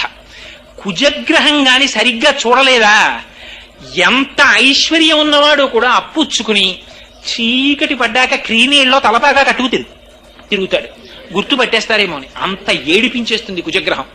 రెండోది ఏమిటో తెలుసా అండి? శత్రుబాధ. ఎక్కడికి వెళ్ళినా శత్రువులే కనపడుతుంటారు. పిరికివాడై భయపడిపోతూ జీవితాన్ని గడుపుతాడు. మూడవది ఏమిటో తెలుసా అండి? తన పక్కన నిలబడి తనని రక్షించవలసినటువంటి వాళ్ళ వల్ల రక్షణ పొందలేక శాంతిని కోల్పోతాడు. ఈ 3 కూడా కుజగ్రహం యొక్క అనుగ్రహం లోపిస్తే ఏర్పడతాయి. 3 తట్టుకోలేవు. ఈ 3ంటిని ఇవ్వగలిగినటువంటి కుజగ్రహానికి అధిష్టానం సుబ్రహ్మణ్యేశ్వర స్వామి. సుబ్రహ్మణ్యేశ్వర స్వామి వారి పాదాలు పట్టుకుని ప్రార్థన చేస్తే కుజగ్రహం బాధించదు, వదిలిపెట్టేస్తుంది. దానికి ఒక్కటే మార్గం, వేరే మార్గం లేదు కుజగ్రహాన్ని తప్పుకోవడానికి. అందుకే ఇవాళ దేశంలో గ్రహస్థితి సరిగ్గా లేకనే ప్రమాదాలు అనేకం జరుగుతున్నాయి కుజగ్రహ దోషం వల్ల ఏవన్నీ. అందుకనే ఇవాళ ఎందుకు వచ్చిందో, లేకపోతే సుబ్రహ్మణ్యేశ్వర స్వామి వారి యొక్క వైభవాన్ని నేను చెప్పగలనా? కానీ చాలు 4 మాటలైనా ఆయన గురించి చెప్పుకుని వింటే, స్కందసాలోక్యతాం వ్రజేత్ ఆయుష్మాన్ పుత్రపౌత్రశ్చ, ఆయుర్దాయం ఉంటుంది, పుత్రపౌత్రాదులు వృద్ధి చెందుతారు. ఏదో ప్రమాదం, బ్రహ్మాండమైన ప్రమాదం జరిగి తల పగిలిపోవలసినటువంటి వాడికి కాలు ఫ్రాక్చర్ అయి బతికి బట్ట కట్టేసి తండ్రి కొడుకు దక్కుతాడు. చాలదు, ఆయన అనుగ్రహం ఉందన్నమాట గుర్తు. సుబ్రహ్మణ్యేశ్వర స్వామి వారి యొక్క అనుగ్రహం ఉంది కాబట్టి జాతకంలో తేడా వస్తే శరీరానికి శీర్షాన్ని కొట్టవలసిన వాడు తలని కొట్టకుండా కాలుని కొట్టి వదిలిపెట్టేస్తాడు. సుబ్రహ్మణ్యానుగ్రహం ఉంది కాబట్టి, లేకపోతే ఏడిపించేస్తాడు. అందుకని అంతటి అమంగళాన్ని కూడా చిన్న అమంగళం కింద తీసేస్తాడు. నమశివాభ్యాం అశుభాపహాభ్యాం పరస్పరాశ్లిష్ట వపుత్తరాభ్యాం నగేంద్ర కన్యా వృషకేతనాభ్యాం నమో నమశంకర పార్వతీభ్యాం అని స్తోత్రం చేస్తాం.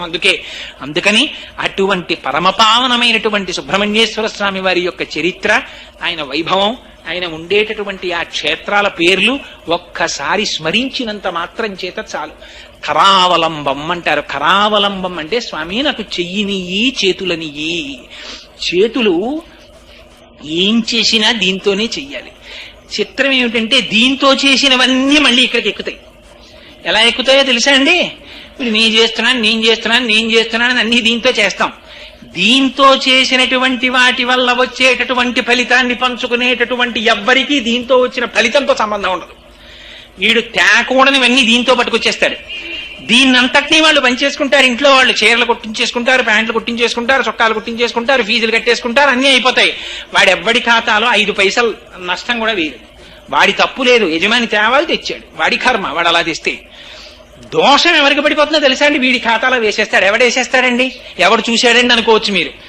చిత్రంగా కూర్చుని గుప్తంగా రాసేవాడు ఉన్నాడు. వాడు 1000 కళ్ళతో చూస్తాడు. వాడు చిత్రగుప్తుడు. వాడు ఇక్కడ కూర్చుని చూస్తూ ఉంటాడు అన్ని. వాడికి సూర్యుడు చంద్రుడు సాక్షి. అందుకనే పరమాత్మని ఎక్కడ చెప్పినా సూర్యచంద్రుల నేత్రాలంటారు. మీరు శ్రీ మహావిష్ణువుని తీసుకోండి. క్షీరోధన్వత్ ప్రదేశే శుచిమణి విలసత్ సైకతే మౌక్తికానాం మాలా క్లుప్తా సనస్త స్ఫటిక మణి నిభైర్మౌక్తి కైర్మండితంగా శుభ్రైరభ్రైరధభ్రైరుపరి విరచితైర్ముక్త పీయూష వర్షై ఆనందీన పునీయాత్తరి నలిన గదాశంక పాణిర్ముకుంద భూః పాదౌ యస్య నాభిః వియదసుర నిలచంద్ర సూర్యౌ చ నేత్రే. చంద్ర సూర్యౌ చ నేత్రే అంటాం. పరమశివుడికి చెప్తే వందే శంభుమమాపతిం సురగురుం వందే జగత్కారణం వందే పందకభూషణం మృగధరం వందే పశూనాం పతిం వందే సూర్య శశాంక వన్యనయనం అంటాం. అమ్మవారి గురించి చెప్తే సూర్యచంద్రులు ఇద్దరిని నేత్రములుగా కలిగిన తల్లి అంటాం.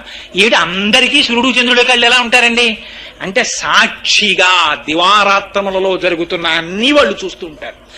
చిత్రంగా చూసి గుప్తంగా ఇక్కడ రాస్తారు అకౌంట్. రాసి దీన్ని ప్రారంభం అక్కడికి తీసుకెళ్లి సంచితంలో వేస్తారు, డిపాజిట్ వేసి ఈ శరీరం పడిపోయాక ఏ శరీరాన్ని పొందాలో డిసైడ్ చేసేది ఆఖరి ఊపిరి. వీడు దేనికి అలవాటు పడిపోతున్నాడో చూస్తారు. చూసి పరమాత్మ రాగద్వేషాలు ఆయనకి ఉండవు. ఓపికున్నప్పుడు ఎటువైపు మనసు వెళ్ళిపోతోందో చూస్తారు. ఓపిక ఉండగా ఇటువైపు లేదనుకోండి, ఎప్పుడు ద్రవ్యం వైపే తిరిగాడు అనుకోండి, ఆయన ఏం పట్టించుకోరు, తిరగరా నాయన నీ ఇష్టం అంటారు.